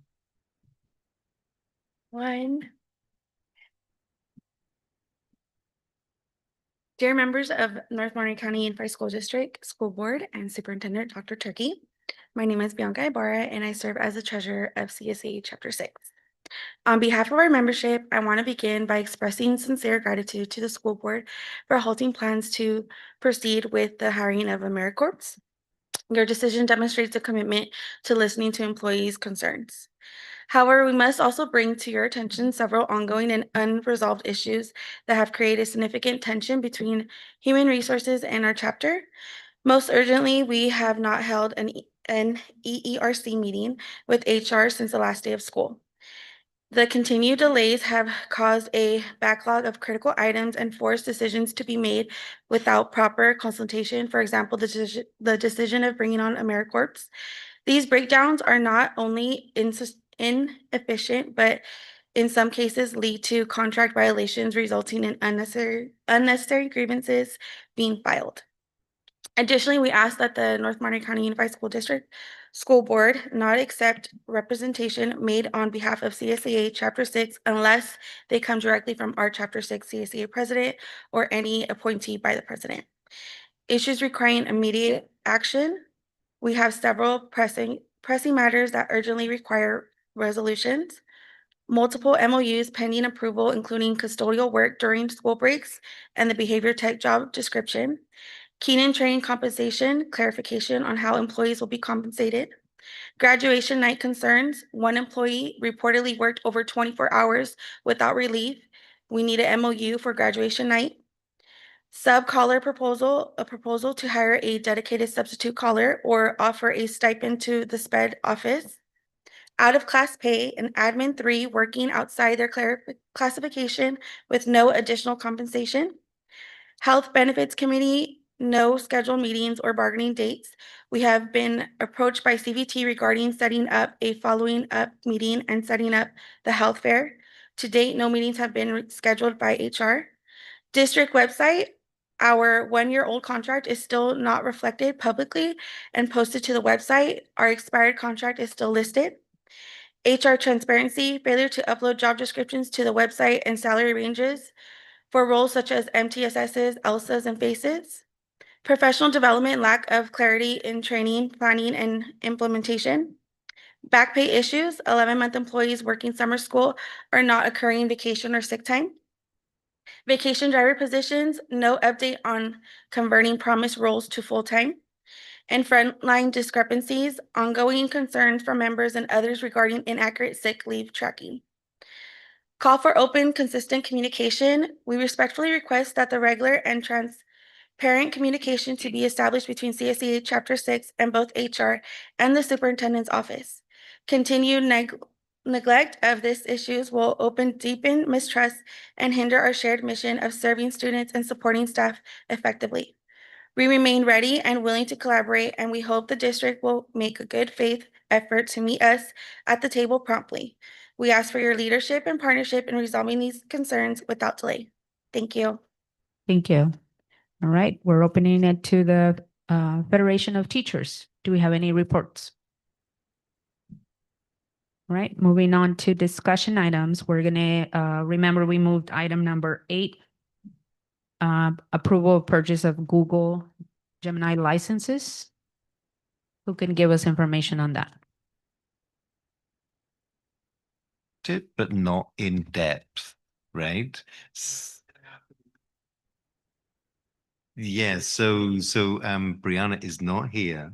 I did talk with Brianna about this, and essentially Gemini does some things which are different from, let's say, ChatGPT, and it works in different spaces. So for example, for those folks who are in IT, it would help with their workflows. I don't know very much about it. And Enrique, would you mind telling us a little bit about it if you would? Thank you so much.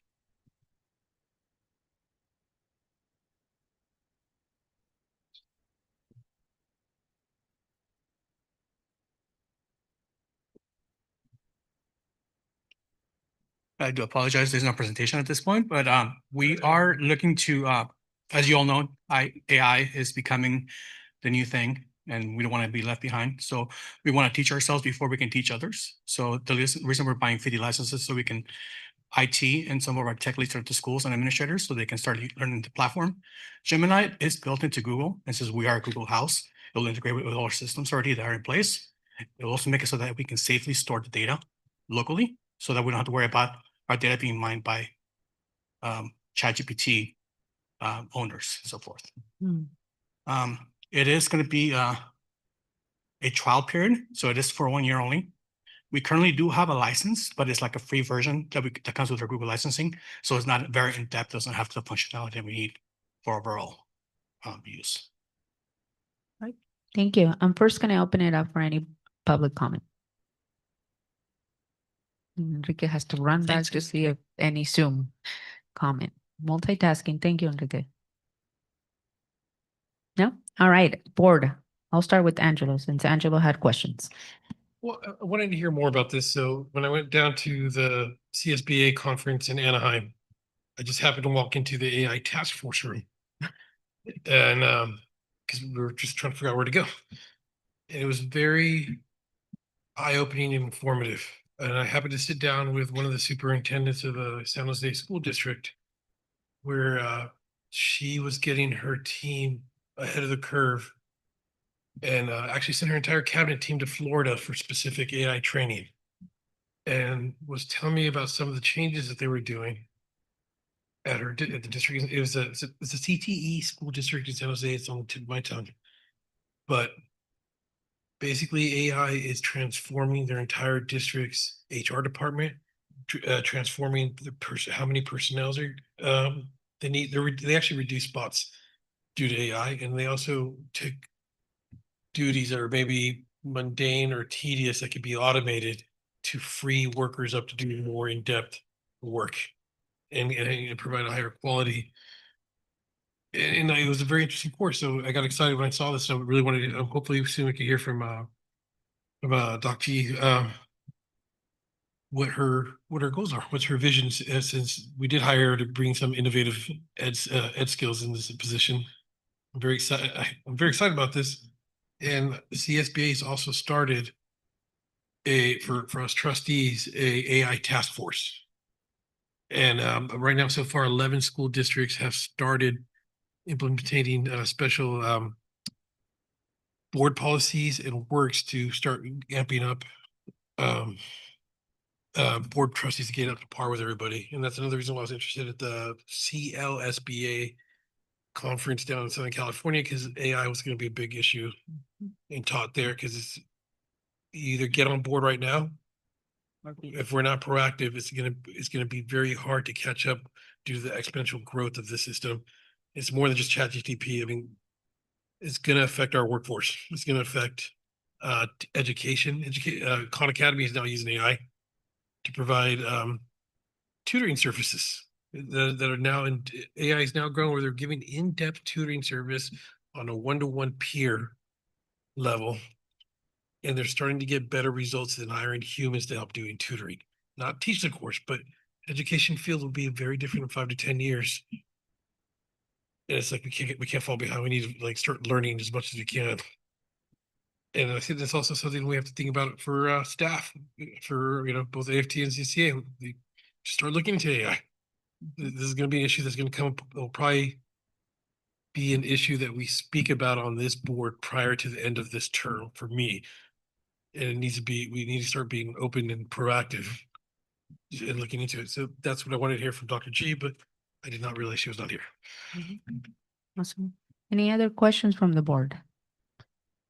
I completely agree with you. I mean, in my profession as well, there's training and attorneys are being sent to learn about AI and how AI is going to work in the legal field.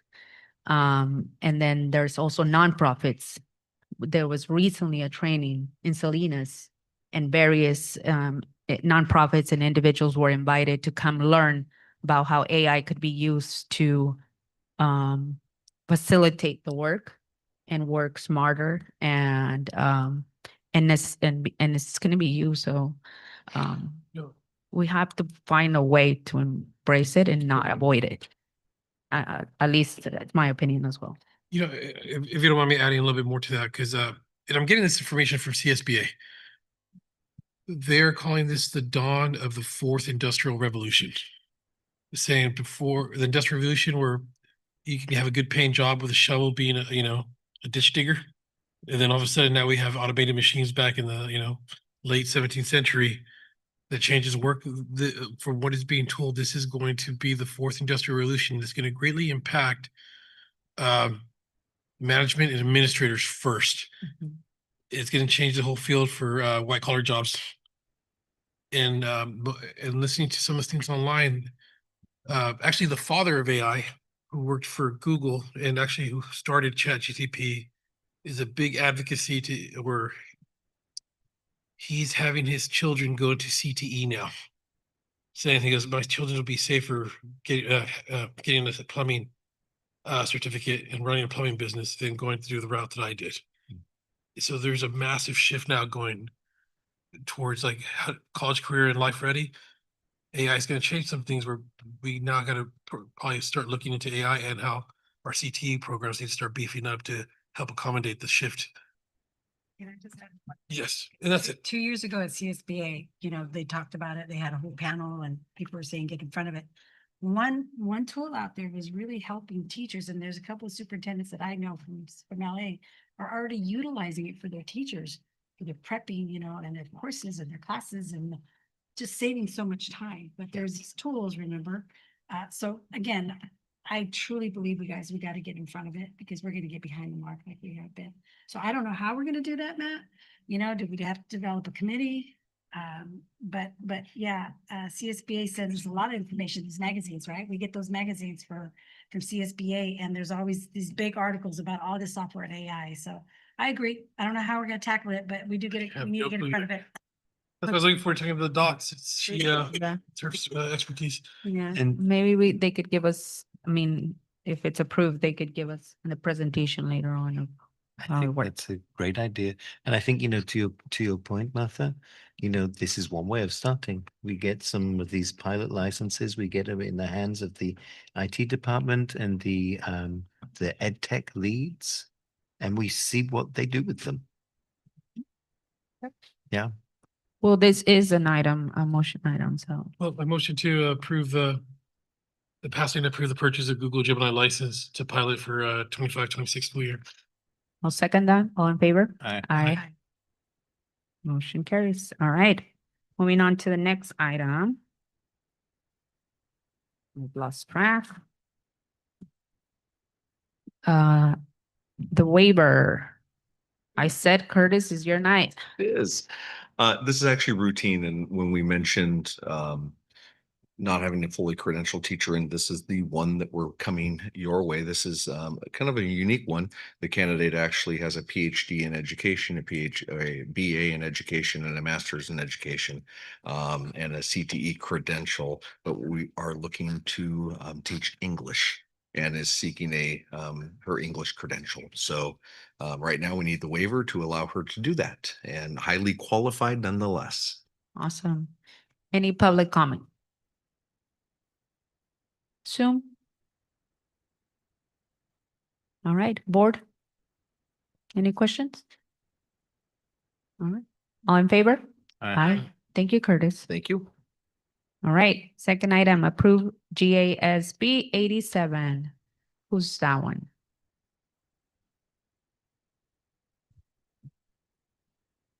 Don't jump, staff. Who's that? Oh, I will talk about it, right? Item number 4, and then conduct it. Yeah. who's doing item number 4? Brenda too, right? It's Angel. Okay, let's move on to item number 4, then approve of K-12 partners proposal. Angel. Or Angel. It's too late. Too late. Go for it. Go for it. Good evening. It's good to see you all. Hope you're enjoying your summer break. We wanted to introduce K-12 partners. We've been doing our research due diligence by evaluating the services for the facility needs assessment that we discussed, I believe, at our last board meeting, I think 2 months ago. So we've shopped around and identified based on the criteria that we discussed, which is the space allocation assessment, the deferred maintenance, capital asset inventory, and so forth. And so Angel's been working diligently, kind of evaluating and seeing what's the best process and who is the most qualified for our district. So I'm going to pass it on to Angel, and he can introduce the partners that came out to speak with us this evening. Yeah, and just before we introduce them, I want to take a moment to say we did do an extensive research on different firms that could help us with this process, from taking on their level of experience, their practicality, their location, their services that they can provide, obviously cost analysis, that was a huge part, but it was being able to take a look into that and putting all of that into one, what we could get best bang for your buck, and also what could be most beneficial to our district as of who we are. So with that, we actually came up with, and we would like to invite Brett and Brett, so not be confused. Brett M and Brett M. Sure. And Okay. My name is Brett Merrick, and I'm the project manager for K-12 Partners.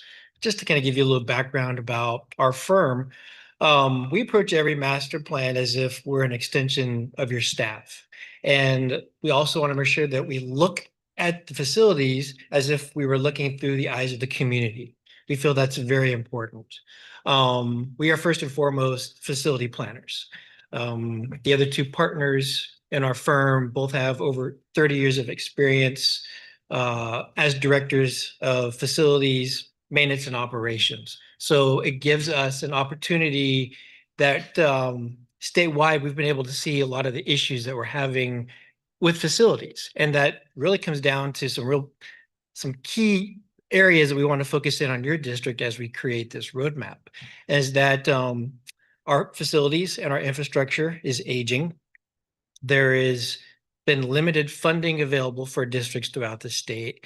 And one of the biggest ones that we're a proponent of is developing a strong and sustained deferred maintenance program. When I started 30 years ago now, deferred maintenance was something that was required in order to participate in the state building program. And in 2010 timeframe, when we had the economic downturn, the state got rid of that program, and as did most districts, and those funds were funneled into different programs.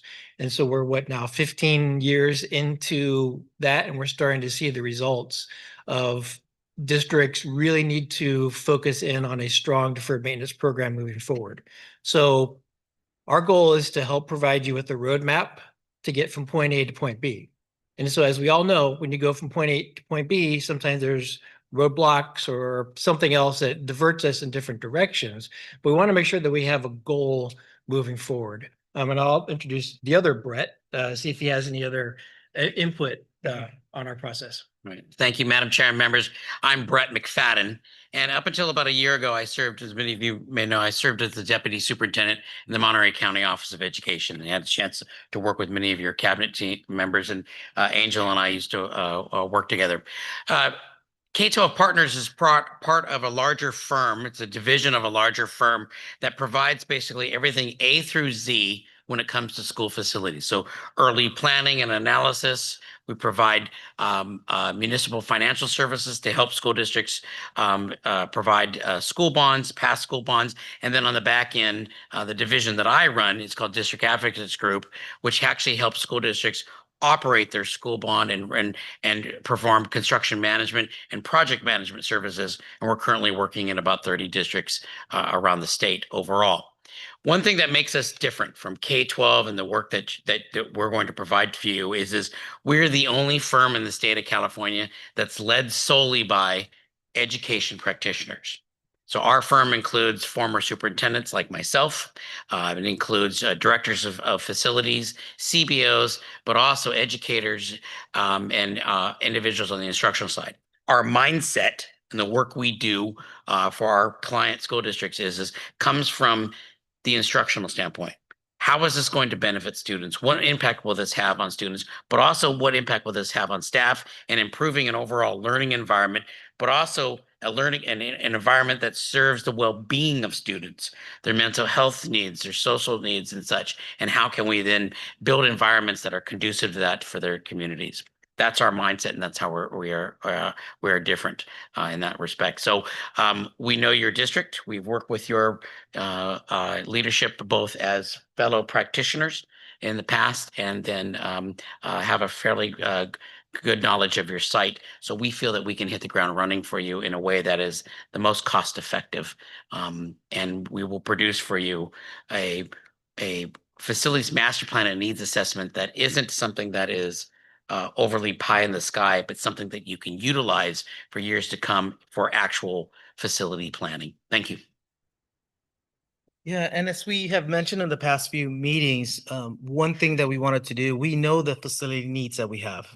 We wanted to go more in depth into those, being able to actually look at the structure, the bones of the facilities that we have. We need to be able to know where we're at to know where we're going, and that's the plan of this roadmap.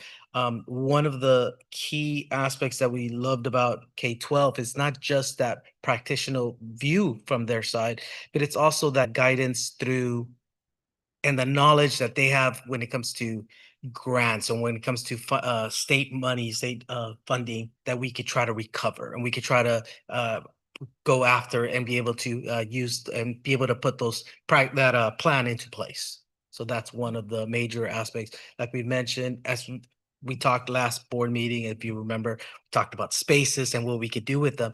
Well, we would love to be able to have that in that roadmap, where we could actually see what spaces we do have and what we could do with them, what are our facilities and how we can move forward. Yeah. So in summary, I know we had discussed various projects like the Building 100, and we've talked about the Wellness Center and other projects that have come up that have been requested by the district. And so Angel and I, as those requests come in, we try to find the right way to communicate with the community and the district of what's priority and what's most important.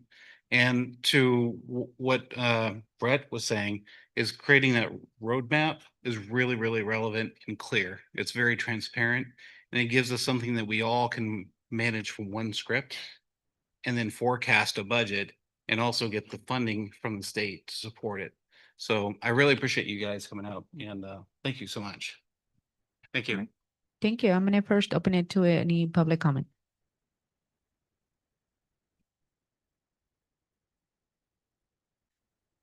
Okay, so I get to put on my Voices for Change hat this evening. So this has kind of been, I'm the broken record as far as our facilities is concerned. 3 years ago, at least three of you in this sitting at this table right now were over in the forum. In fact, it was August 3 years ago when we received a plan for how we're going to improve our facilities, how we can part out transportation to its own department, and we had a roadmap. Rick and I have been through that at a couple of meetings when he used to carry it around. If we're going to engage services with this organization, which they sound fantastic, then we need to make the commitment because our community is still having the same consistent problems. Air conditioners don't work in our classrooms, but we can vote on IT receiving, a heater and an air conditioning system. The district office needed new air when the team moved from the old building to this building here on campus, but our kids still don't have clean air to breathe in our classrooms. The heating systems at Castroville School in the old wing are still there from when I was here. When I talk to the people over there, they have to order parts from a junkyard to be able to fix that equipment. It's time that we finally decide that the grand projects that we can put a gold plaque on need to go by the wayside for a good while. And so that we can get back to providing for our infrastructure so that our kids have clean, safe environments to learn. I see a couple of things on the consent agenda tonight talking about clean well water. Why was it ever a question that the well water was not always clean? That's where we're at. So if we're gonna pay the $96,322 that that's being asked of us to get this report, we need to make the commitment so that the next 5 years, I don't have to keep coming up here and asking you guys, begging you guys to please do something about this. Because honestly, our community feels it because our kids feel it.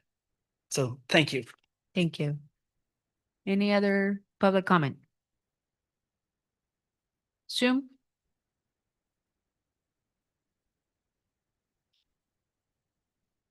All right, closing public comment. Eric, you're still gonna comment after 5 years.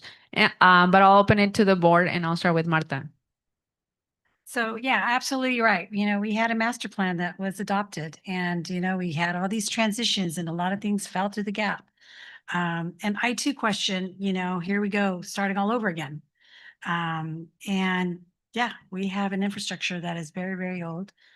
And we've talked about facility, the facility meetings, both Rick and I have been a part of that for several years, right, Rick? I mean, and it was really encouraging when they identified the areas of improvement, prioritized these areas of improvement, but then a lot of things shifted. Okay, so my question is, this master plan that you guys are envisioning, I heard you say that it's something that we're going to be able to sustain it. What timeline are you guys are working with other 30 other districts. You've developed these master plans. Can you give us a district kind of like our size on when it was developed, and how long was it sustained with your guys' recommendations? A district that we're actively working in right now is Scotts Valley Unified. And so a master plan was developed in 2024. The benefit of this master plan is we will also provide to you analysis as to where actions that you can take, sort of a roadmap to developing an overall strategy for facility investment, facility improvement. And so we're utilizing the 2024 master plan in Scotts Valley now. Now, Scotts Valley, after they did the master plan, they did pass a bond this past November. But and then we've gone through that process to identify projects, project priorities, develop schedules, cost estimating now. And so those include major upgrades, a complete modernization of the Scotts Valley High School stadium athletic facilities. It'll include comprehensive modernizations of Vine Hill and Broken Hills School in terms of the modernization of classrooms, as well as the development of multi-purpose centers, as well as wellness centers throughout the district for the community and its students, along with a host of other things. So the master plan is our framework that we are doing in terms of engaging in those projects. The master plan will include available strategies to find additional funds, whether that's a bond or some other means. It will also include cost estimates, so you will get a baseline budget for what the cost of particular projects could be in the future. That'll allow your staff then to be able to prioritize whether we need to use deferred maintenance dollars, Fund $40, general fund dollars and such, so that you have an overall needs assessment to be able to develop a realistic strategic plan to address and attack your facility needs. And so these are 5 years plans in nature. They're required now by the state. Okay. And so this plan will be what we call Proposition 2, the statewide school bond compliant, so that you'll be able to utilize that over that period of time. I hope that answers your question. No, it does. It does. And I know a majority of these things do require a bond, and that is definitely an area of concern, right? That's a whole different active plan in order to achieve it. And so, we've been down that road and we try to. This is part of our facilities plan. I mean, I remember when we did the cutting ribbon for this, the field. I mean, there's been some great projects that have been developed here that I could say, we're very happy with, but we have a lot of things and the need assessment is definitely there. So my last question is, this master plan that we just adopted has a lot of this information that I was already assessed. Have you guys reviewed that? Yeah, yes, I've reviewed that. I've actually met with the individual that put that together for the district. And we did have a conversation associated to that pyramid, right? Associated growth and development and design and essentially maintaining what you already have. And the one thing that I question is that when you usually have an FMP, you also have a UMP, which is a utility master plan, to identify growth. Because once you build a building, you now have to pay for it to maintain it, the utilities, the programmatic needs. It was missing. That part wasn't in there. So when you forecast growth within a district or any school, you always want to identify what's that going to cost us operational expenses year over year. Wasn't there. The other thing that identified was the facility needs assessment as far as existing conditions of existing facilities was also not there. So the HVAC systems, the plumbing, mechanical, electrical, foundation, roofs was not in there. It's expensive. So this is really more of focusing what we already have here and improving what we have to maintain. To the gentleman's point of the HVAC, to the electrical, plumbing, code regulatory, ADA compliancy, all these things should be addressed. And part of this assessment will give us the tools to move forward for funding and to share and be transparent with the community, to share with them how we're going to move forward and how we're going to essentially manage it and pay for it and budget and so forth. Okay. So, yeah. Thank you. Thank you so much. Rick. How long would this take? Generally, it takes us about a 4 to 6 month process from the approval of the contract.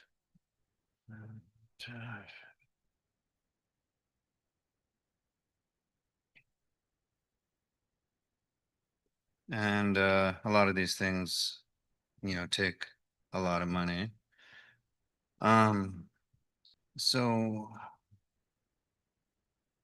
I'm gonna throw it out there. Why can't we approve this at a different point next year, because we don't even know if we're gonna have a bond, and we're just gonna throw $100,000 at this. And we could, choose them, or actually another question, how many firms do we look at besides this firm?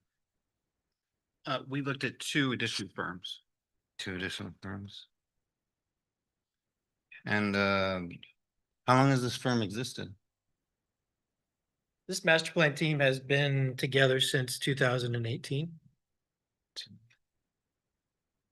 And The parent company has been around 30 years. oh, okay, so you guys work for them? You're not Yes. owners or anything? We're a division of. We're employees. Oh, Yeah, employees, okay. I serve as the managing partner. Okay.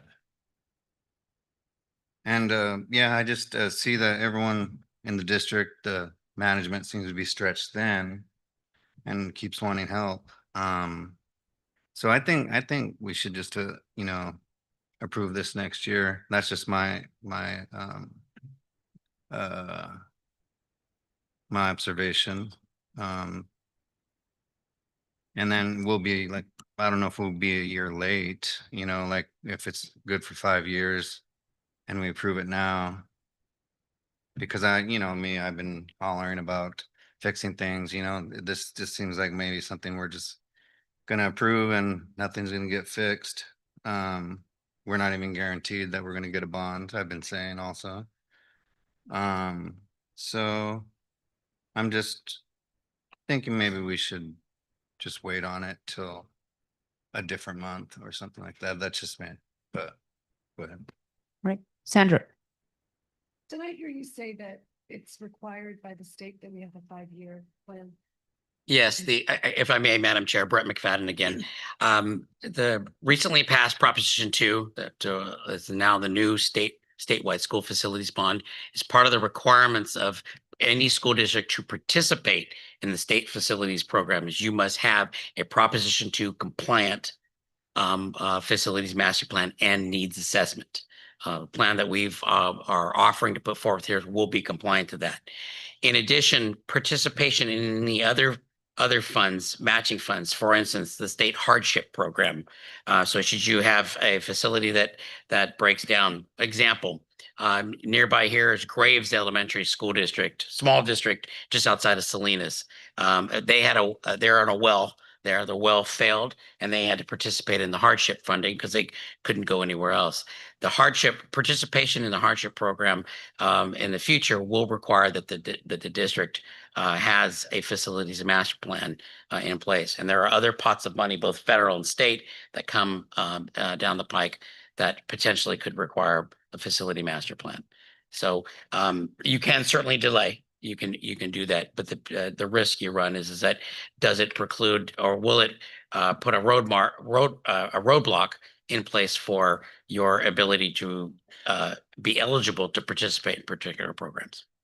And so our existing master plan, is there any way to, 1, does it qualify? It does not, no. And then 2, is there any way to kind of refresh it at a lower cost? Like, could you go and review it? If we were trying to be cost conscientious, maybe use some of its material for your initial assessment, is there a potential to reduce some of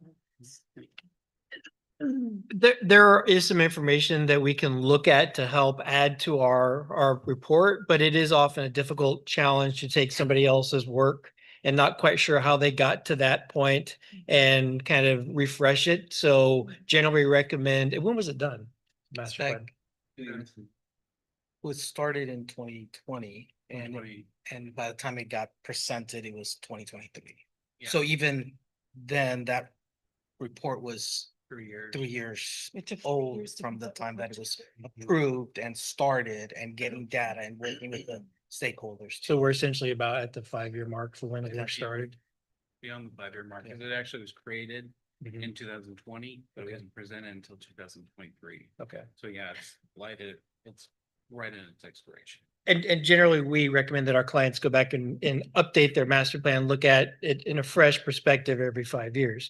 And we all know what happened to construction costs between 2020 and today.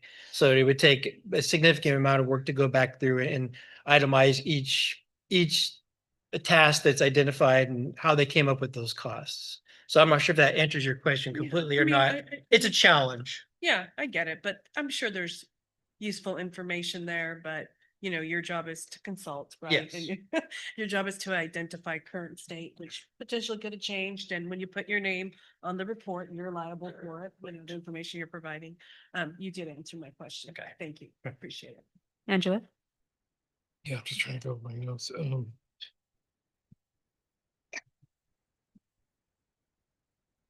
Is this what we're asking you guys to do? Is just a needs facility plan, or do you provide support after the facilities plan is done? So I'll answer the first part of the question. So I always say that the master plan is really never complete. And when I think I might have said earlier that we feel like we're part of your staff when we start this project, we continue. So when the ink is dried on the document, that's really where the work begins. Because now we need to sit down with your staff and start working with your eligibility consultant at the state and your financial advisors if there's ever discussion about going out for bond, and your administration to talk about, and the board about, how can we develop a deferred maintenance program? So to answer your question is that we're with you every step of the way. And then when we get to a point where we have some funding, whether it's state or local, that's kind of where Brett's team steps in and kind of helps you make sure that you're utilizing your funds appropriately. So does other Brett help us out with like the finding grants and other types of funding to help support facilities growth? I'm just curious if your group Yes. does that. So as part of the facility needs assessment master plan, we'll give you recommendations as far as what are other potential funding sources that are out there. And the biggest one right now is the state facilities program. As I mentioned earlier, participation in that requires that you have a Proposition 2 compliant facility master plan. That's just one of the requirements.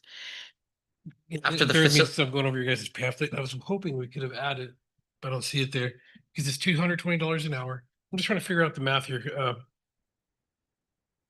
Because it's not to exceed $96,000 is what I read, but it can. No, Okay. that's the price. Well, That's I our got not scared to when you said exceed. there's no, we're here forever. Yeah. Yeah. Hopefully not billable hours, but No, when the master plan is completed and we sit down, we have board workshops, that's all included in this cost. This is a not to exceed Not to fee exceed. proposal here. So if it takes us 500 hours to do this, we charge you 96,000. so, okay, so it's $220 an hour. In the reality, you guys could do it faster, you could do it slower, but not to exceed $96,000. Yeah, that is the price. Okay, and then as we saw from the previous master plan, do you guys help or consult by adding key checkpoints and marks for our staff to follow? Like milestones for what we're supposed to do? Because I feel like we need a little bit of a. We'll work with your staff, your facilities staff, as far as a recommended strategy that they can employ after the plan is done and what that might be. Well, and so we'll put that forward. Let me take a little bit further because I'm gonna go from a board member standpoint. Is there anything that's be in the master plan where us trustees could see timelines? What are estimated timelines? Like at this point, this is what we should see at this point. And we understand estimation, but reality is a lot of times our history here, we do the staff, it just sat for God knows how long. There is no follow through. There's no, like say, hey, this part A should have taken 3 months. Mm-hmm. Part B should have taken 6 months. And we're in the blank. I was curious, do you guys provide that for us trustees? Yeah. Say, hey, this is what our plan is. These are the milestones that you should be meeting by now. The answer is yes. So for 2 reasons. Number one, it's required by law. So this master plan must be presented to the board with the time, and you have to approve it in public.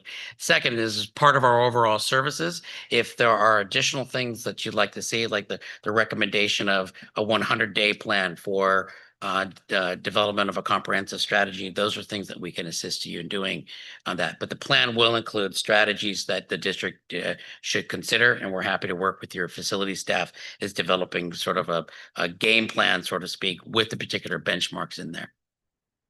Right. Thank you. When does the expiration date start? Like you said, the master plan was 5 years. When did it start? Did it start when we approved it, or did it start when they finished writing the plan, or did it start when they started writing the plan, or when did it start? Go ahead.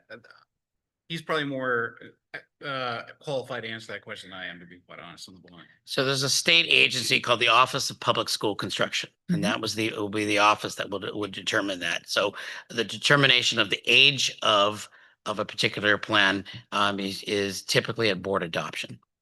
So we adopted it in 2023. So from 2023, we have 5 years. Well, here's the exception, is that Proposition 2 passed by the voters in November, and now the Office of Public School Construction is in the process of developing regulations associated with it. They have put out communication to all school districts statewide saying that there will be a grace period of time, but that after 2025 is that any future applications or any future requests to participate and actually receive matching dollars from the state must require that the district have a Proposition 2 compliant facility master plan in place. And that's why districts statewide are now moving diligently to then put Proposition 2 compliant plans like this in place. So, Right, and I understand that, but that plan, I just want to understand what that plan started 2023, and it won't expire until 2028. It just is missing now a new requirement for us to be able to access new grants, new possibilities. It's missing it because it just passed in November. well, maybe I should put it this way. The plan that the board passed 3 years ago was not a Proposition 2 compliant plan. Right. At that point in time, there was no requirement Right. for 5-year plans. So that plan doesn't count as a 5-year plan. Right, And I understand. so there that is one. no expiration of your prior plan. Okay. Under the eyes of the State Office of Public School Construction, is that plan is a old plan and is no longer compliant. So you're saying that those plans don't expire. The ones that would expire is your plan for 5 years. It would be in place for 5 year. All school districts in the state of California will need to update their facility master plans every 5 years Okay. in order to participate and receive matching dollars from the state. And now my question to the staff is, you're gonna get a plan, let's say in 6 months. Let's give them enough time, 6 months, because we already know how it goes. 6 months. In 6 months, are we gonna be at the ability to even implement a plan that we get? With money-wise, with staffing wise, or are we gonna just put it aside until we have funding or until we have? I'm gonna start and then gonna hand over to you guys. So when I read through our current plan, what I found disappointing in it, it was just not it wasn't practical at all. It was around these brand new builds, brand new things, how to build a perfect classroom, and it completely ignored things like we've got a hole in the roof. Yeah. Right. And we've got like buildings which are falling down, and HVAC which doesn't work. But hey, let's build this like beautiful new thing. It was like an aspirational document. Another word for that, in my words, is it's just useless. It was useless. It wasn't practicable in the least. So this brings me on to, are we going to be able to use it? I think what it's going to do, and please help me out, right, is essentially give a roadmap of, okay, if we've got some money, this is what we should use it on. If we've got more money, then we could use it on this. If we have even more money, then we could use it on this, that, and the other. So how much it gets used would be determined by how much money we have, for sure, but it will give us a roadmap. I also think is going to help in terms of when we go out for a bond, actually showing people the facilities master plan, which is practicable rather than pie in the sky, I think would be useful as well. But please add. Yeah, honestly, same thing. When looking at that facility, it showed pretty pictures. It was a nice wish list of adding color and facilities, but it didn't give us the structure of our current facilities. For example, you mentioned, will this give us a roadmap? Yes, we do have deferred maintenance money funding that we can have. And if currently we would be reactionary to emergencies, and that's, we have to, right? We have to be reactionary to emergency, but this would give us that roadmap that aside from those emergency fixes and projects, what should we be attacking based on the funding that we have, and be able to actually put a plan to fixing our facilities, to improving our facilities, instead of just, we got to work on it now, let's fix this, let's fix it. And then it's almost like we don't get to fix anything, you know, when we don't have a plan. I'm wondering actually if Brenda could help out with this question as well, because I think, you know, just the exact question was around, hey, we develop this plan. Are we actually going to have the money to implement the plan? Yeah.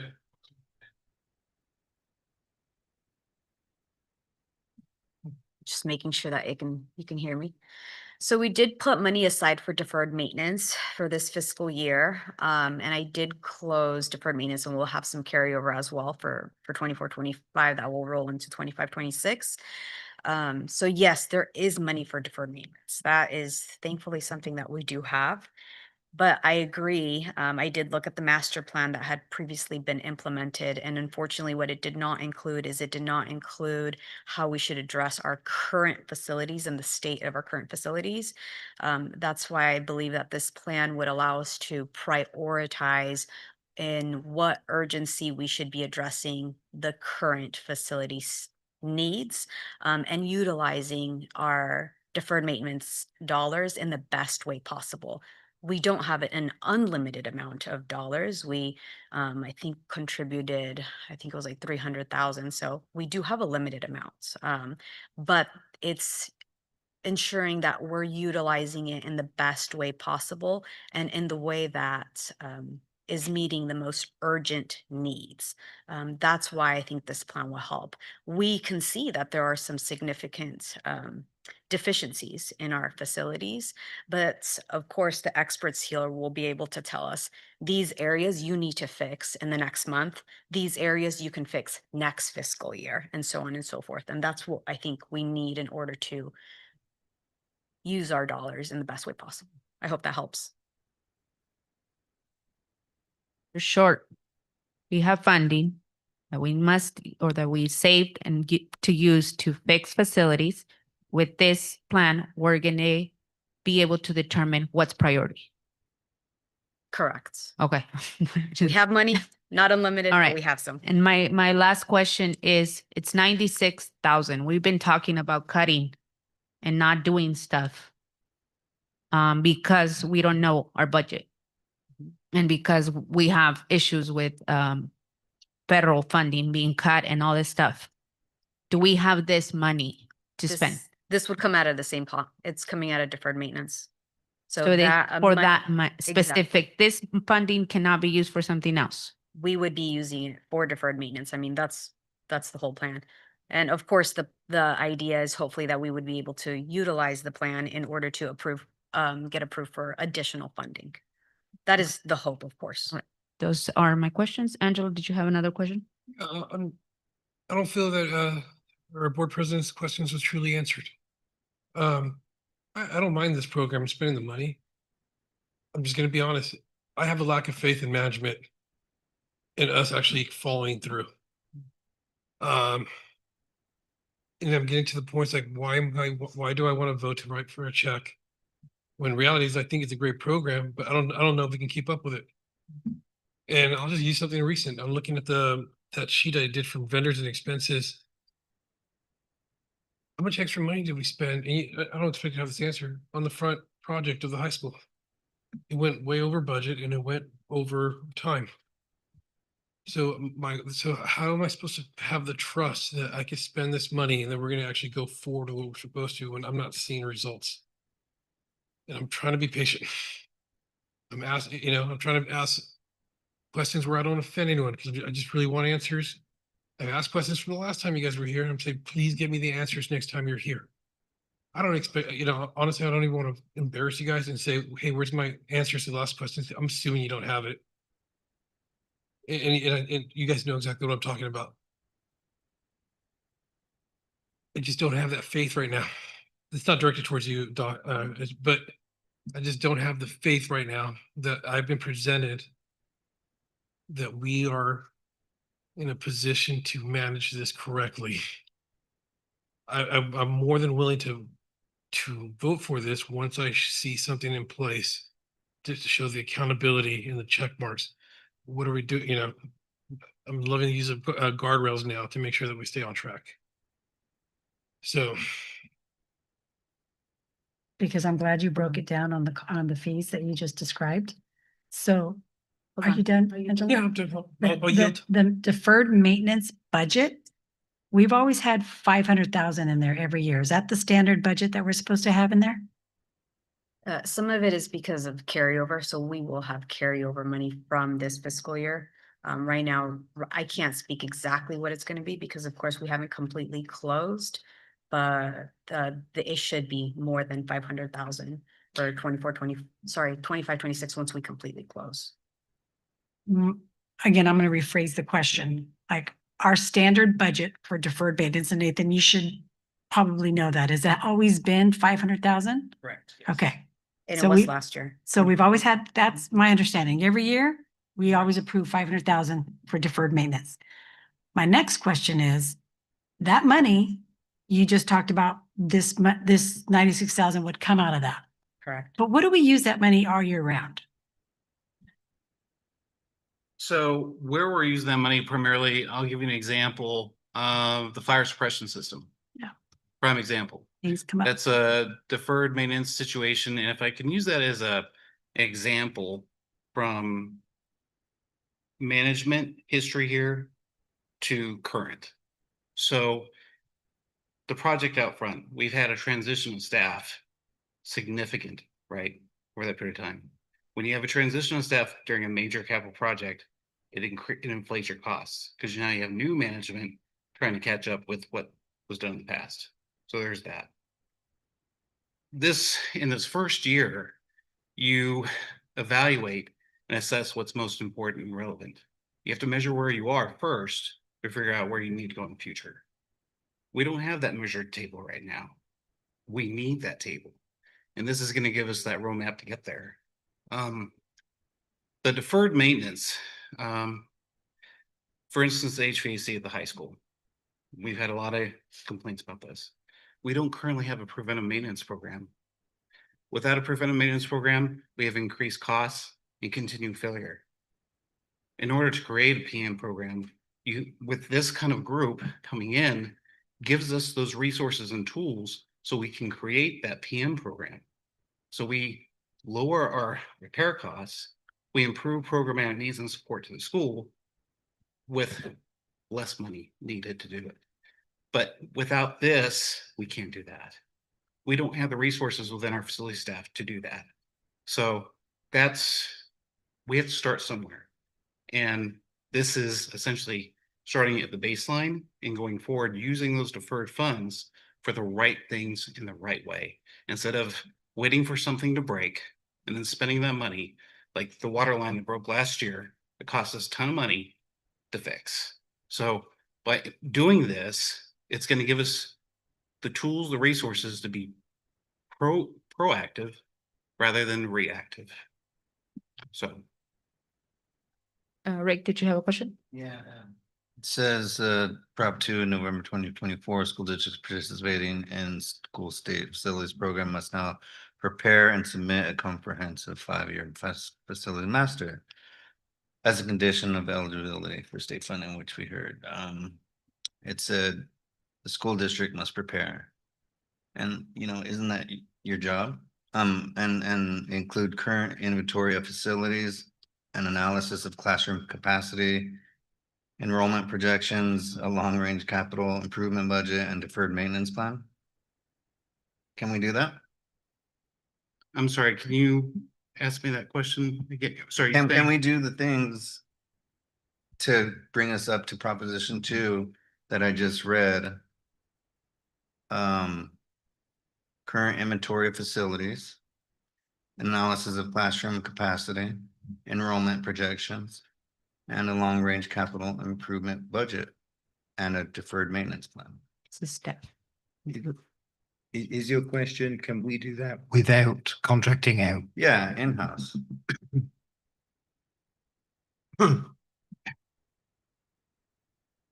I'll be transparent, no. Right. Anytime you submit something to the state, you have a very specific format they would need, which doesn't fall expertise. Experts. I guess like I'm hoping that you're hearing staff, not you, but our staff are concerned, right? That we don't want these great reports and then all of a sudden they're in shelves collecting dust because we don't have funding to actually do anything that it's in that report. 2, we don't have the staff capacity because we're dealing with other stuff that's happening. And 3, that we spend the money in other things. Like that's what I'm hearing, right? Like I'm hearing that the history has and we're traumatized by the history, right? Yes. We're hearing like the history is we do these great assessments, these great reports, is great, not just in maintenance, but in general. And then the actual action gets stuck. They just sit and wait for various reasons, some are very valid reasons, but some are just excuses and some are just a combination of both. And so what we are asking right now is that going to be different with this plan? We have the staff capacity, we have the funding, and we have the ability to then implement whatever comes to us in 3 months. Let's give you all 3 months. In 3 months. Okay, to answer your question, yes, and there's actually, I understand what you're saying. You don't want reports, you want action. You know, you can speak these words all day, every day to sell something, but you expect results. We are doing those results. Example, the CO2 example that was brought up by the concerns of the community with classrooms. It was just approved tonight. We did the research study. We identified through PG&E. We're trying to get the funding to upgrade our LED lighting throughout the district. We're doing it. We discussed it when I started here. We're doing it, but we're at a pause because those systems were turned off because there's no PM program. So the majority of the units here in the high school, we're repairing those this summer before school starts. And that was all on the causative effect of the study that we talked about when I started last year. So there are actions, but it takes time. We completely get that, Nathan, and we appreciate like these examples, right? Because this is what gives us the information to actually be like, oh, I didn't know that was happening. Oh, okay, great, you're moving. We're seeing the needle moving. We need that information and we need that those examples of how you're no longer staff of here's a paper and the paper is going to sit there for 5 years and then in 4.5 years going to be like, we need to do another paper because we didn't do it. Like we just want that and reassurance and we want those examples of how you're not that type of staff and you're prepared and that you're prepared to actually move forward. So I'm happy.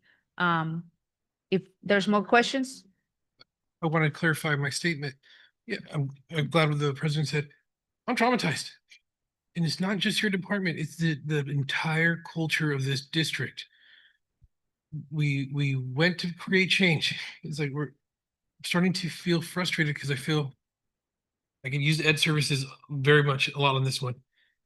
I'm tired of us saying like, okay, let's do more research. Then like, oh, we got results from our research. And we're gonna do about 1,000 cafecitos afterwards to talk about all the more input. No action, let's start over again. And it's been that way for year after year after year at our district. And I got to the point like, if we do research, can we act on the research we did instead of just talking about it, not acting on it? We wasted all that time, all that money, and then we start all over again. And it's like, it's not just facilities, it's the entire district as a whole in our culture. And it has shaken my faith, it definitely has shaken my trust, where I'm like, I don't even know if I'm going to get any answers back anymore.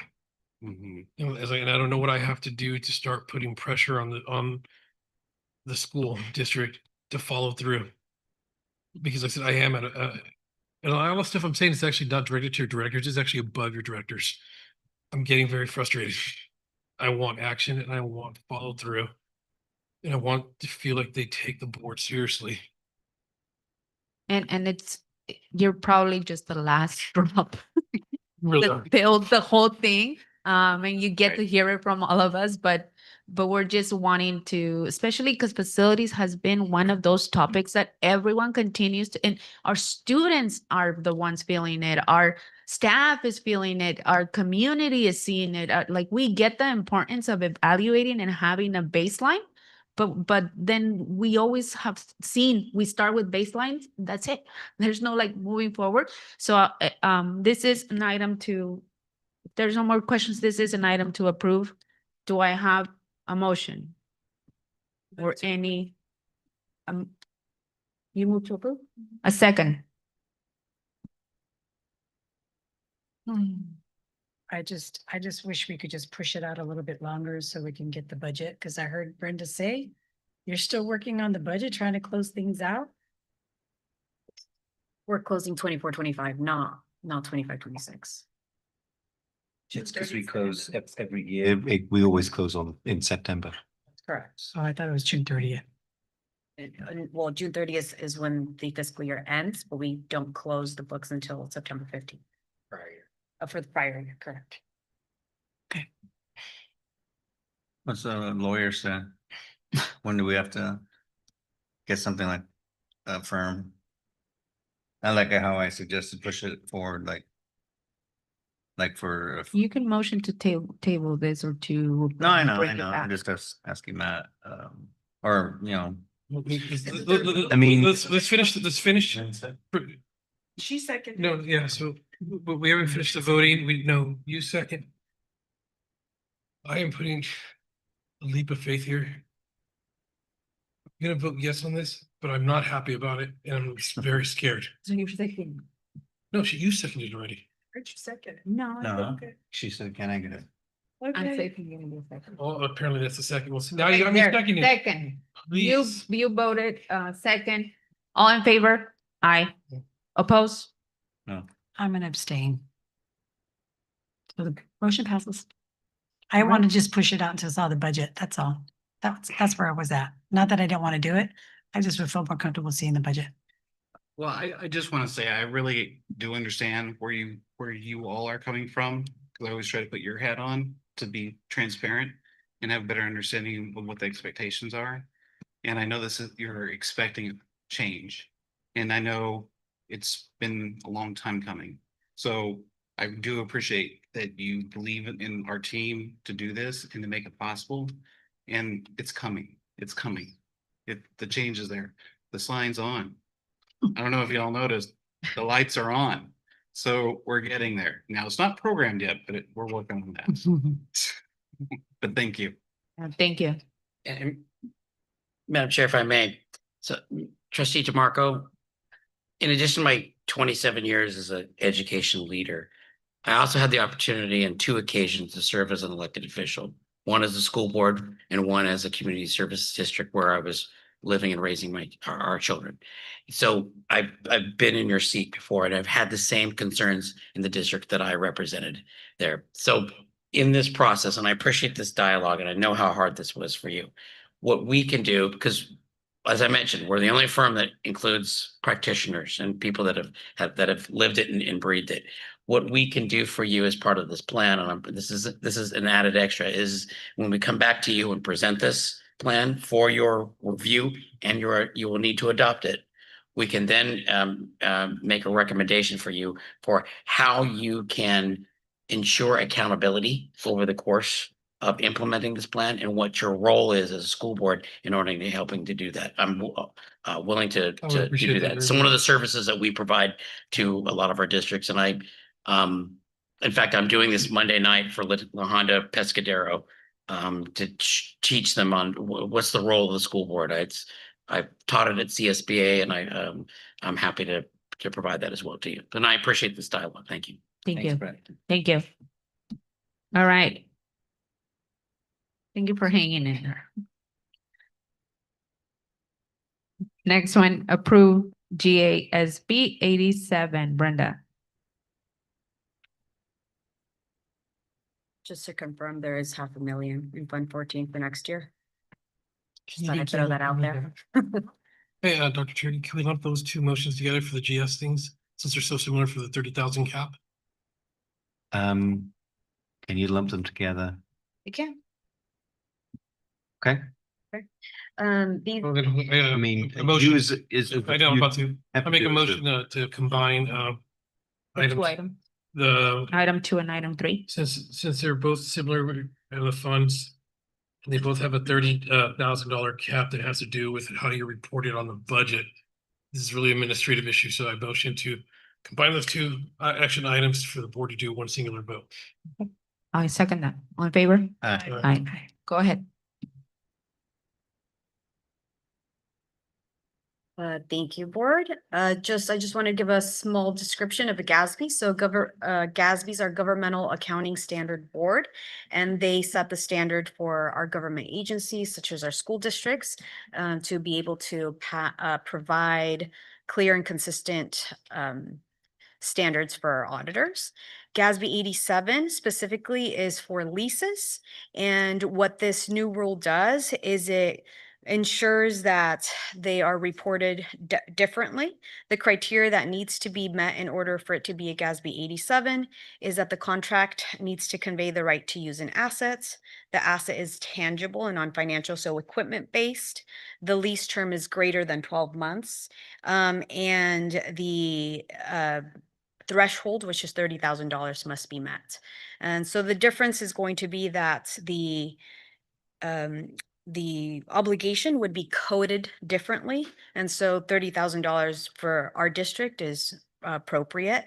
Now for the other GASB, which is GASB 96, it is very similar in nature, except that GASB 96 is for SPIDAs, which are subscription based IT agreements.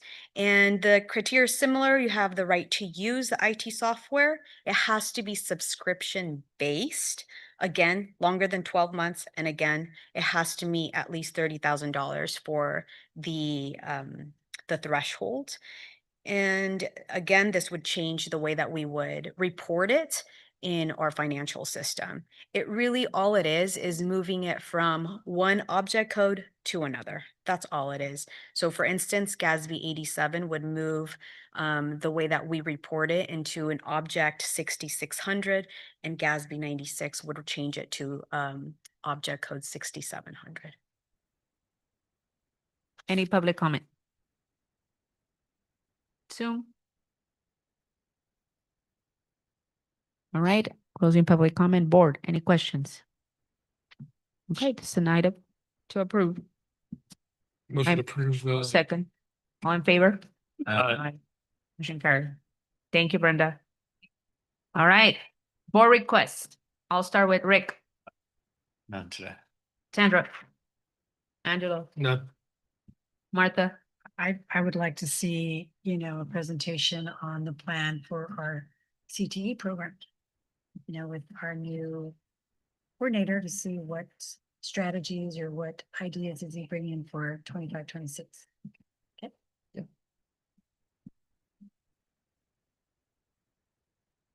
And I would like an update on community schools on how it's going to function now. And also because I have an understanding we didn't get grant for the other schools. We did know that was like. Okay, and supposed to be a report given at the end of the first year to the board before June 30th. Can you check on that? As part of the requirement of the grant. All right. Nope. Okay. Meeting adjourned at 8:59.